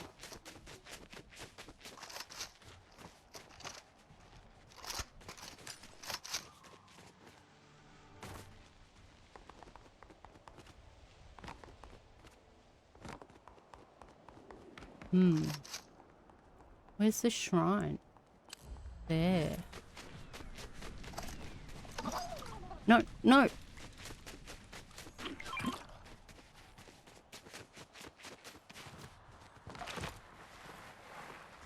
These guys I learned splashy. They're splashy on you too. Oh, see, splashied me.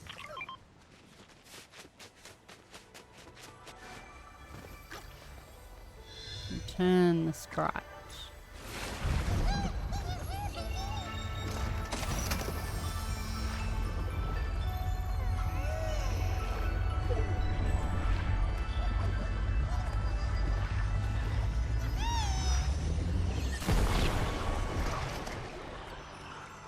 No, I didn't need that. Oh, I did need that. That's cool.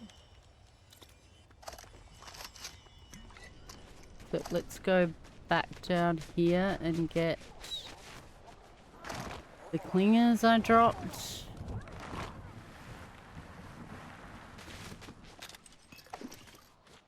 The water balloon's nice to have. Do you reckon it's better to have than the splashies?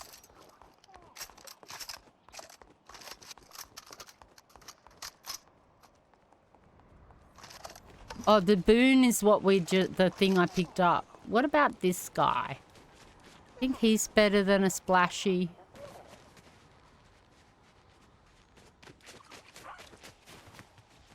I do like the water boon.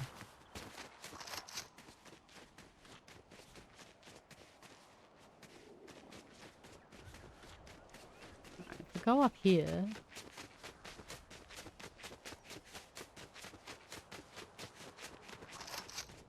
All right, top 16. This is good. Oh, can I get up the top of the mountain and I can fly?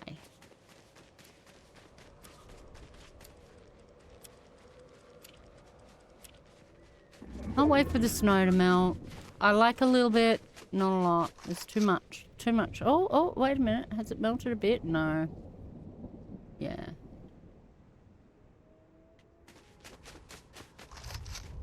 I want the variety back on the map now.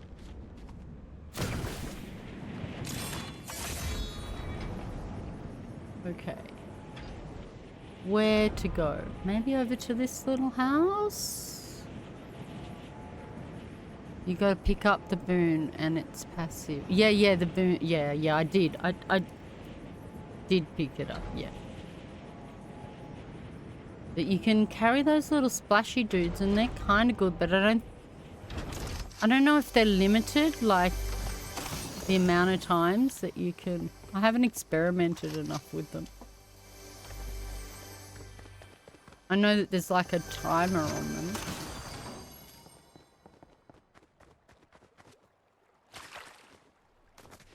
There's another thingy.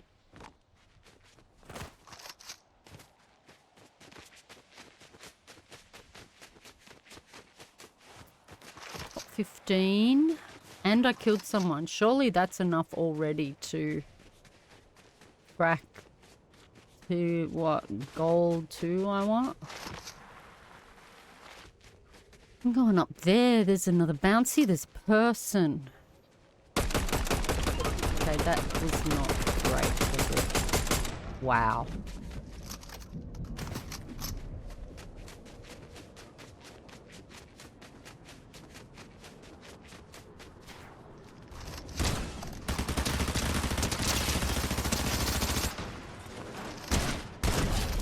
Okay. They were very bot-like. It was a bot, for sure.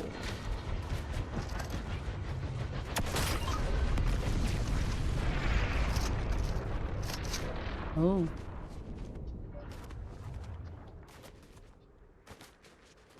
I'm not confident in taking that bro on. Not at all.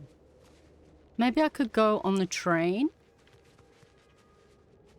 Ooh.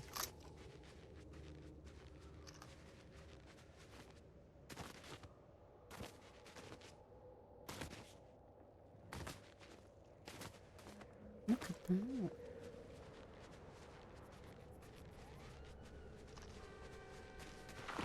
Oh, oh, oh, don't slide down the mountain. Where did he go?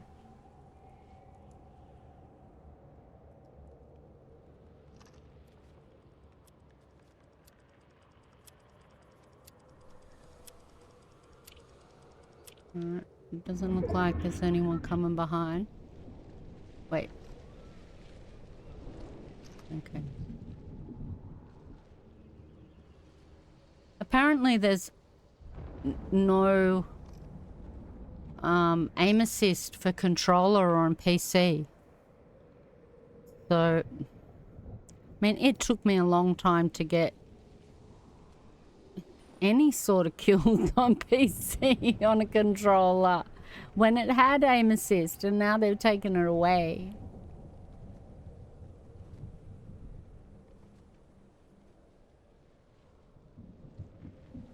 Yeah, I think I'll wait here. I might just build myself a little floor because I feel like I'm gonna slip off.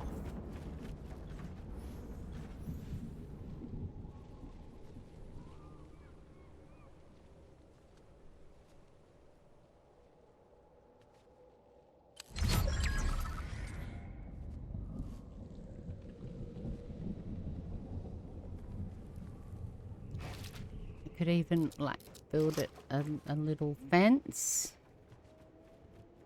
You always use mouse and keyboard? Yeah, well, I learnt it on the Xbox, and then when I moved on to my PC, I went, I am not going through learning that all over again. So I just connected an Xbox controller and I've been using that, but they took it away at the beginning of this chapter, I believe. What do we reckon? Do we reckon they're fighting on the... They're fighting the island god? No. Oh, oh, oh. That sure looks like it. 20 seconds. Let's go. Wow. They are fighting the island god.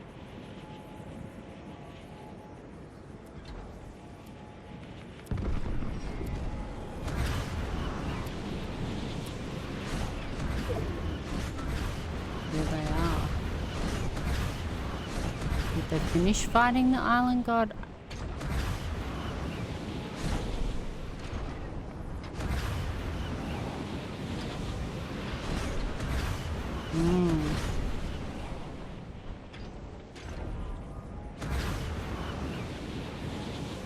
I see a medallion circle, I'm guessing.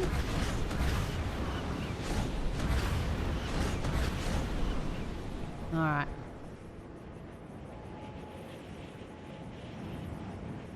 Oh, look at the beautiful fields.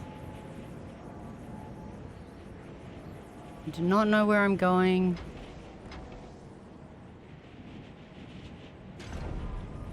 I'm coming 9th. That seems good. Let's go in here.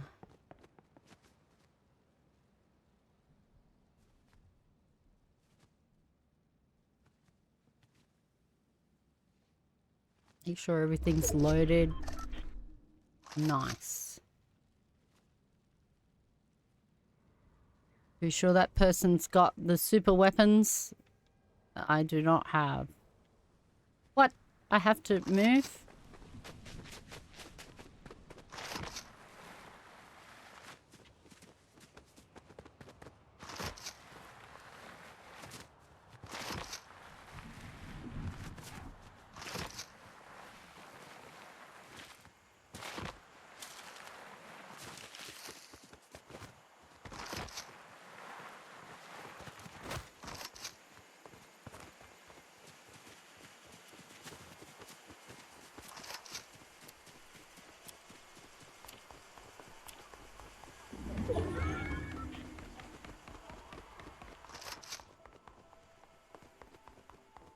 think I can only have 4 of those? Yeah.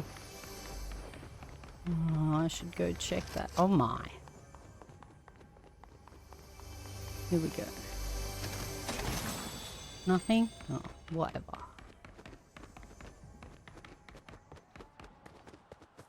The swords have really turned you off from the game right now? See, to me they're kind of like the kinetic sword, but yeah, I die to them all the time.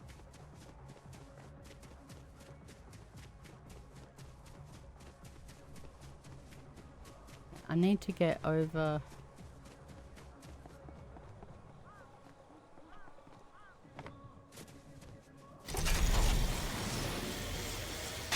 that circle over there.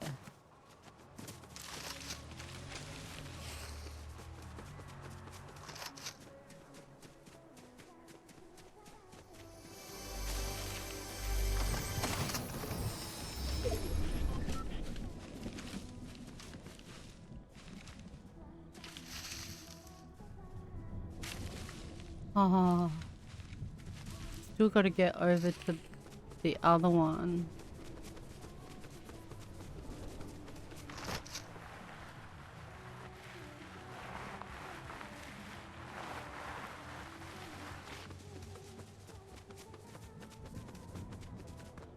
Okay, this one and... okay. Oh my, I hear a car. Okay.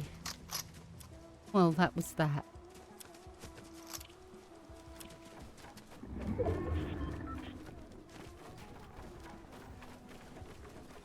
Oh. Oh no. Let's see, who's shooting at me now? This guy.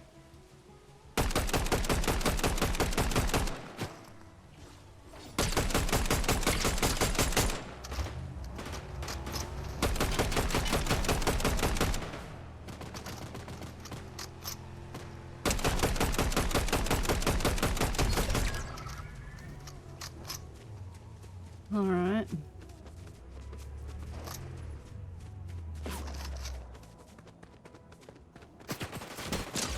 Oh. Oh, someone killed him. Here's one of those swords, is it? Kinetic blade. I like that. I've forgotten how to use them.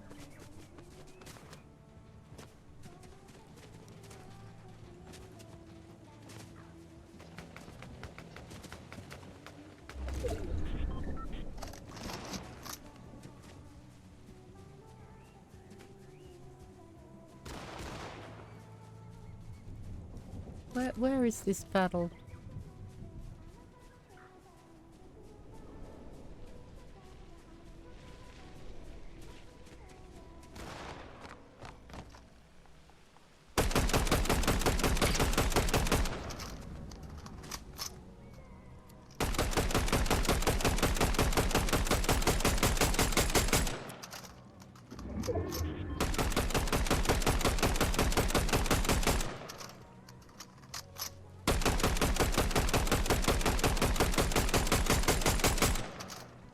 I'm just a pain in the butt to you, aren't I?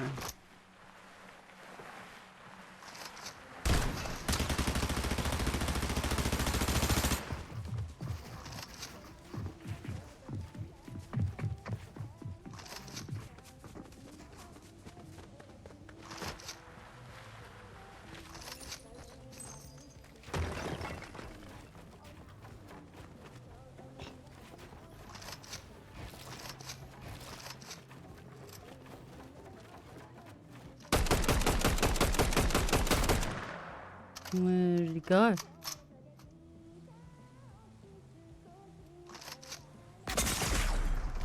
Uh-oh. Okay, this is where I panic. There'll be lots of panicky things.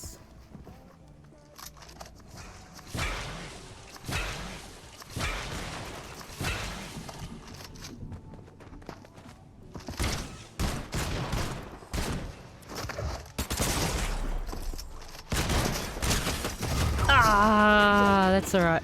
I'll go up. I'll complete it. Some people are just running up on you with a sword in hand and take you down without even trying to use a gun. I should have used my sword. I always forget when I need it most. Let's see. Did I do it? Yes. Yay. And halfway. Nice. Nice. Okay. That means next time I play it, I got a crack gold 3. Okay. It's looking possible. 4 eliminations. They have to have been, like, these have to have been bots. Sonic Comet, I reckon, was definitely a bot. That person's platinum or something. Anyway, thank you for joining me. Thank you very much for joining me. I'm glad that I ranked up. I'm glad that I finished my Winterland. If you haven't finished your Winterland, make sure you get in there and do that. I've won prizes. Futurist. Cool. Yep. And as I normally say at the end of the stream, I might come on during the week. I might come on the weekend with my friend. Sometimes I might come on and do like a casual no-cam stream and just put my VTuber up or whatever. So there's always that possibility. But if not, I'm definitely here on Fridays from 8 a.m. Greenwich Mean Time, I believe it is, or 7 p.m. Australian time. Thank you so much for your company. I really appreciate it. And I will see y'all next time. I hope that you have nice weather. I hope that everyone has some nice weather and not like planet weather. Okay, I'll see y'all next time. Bye.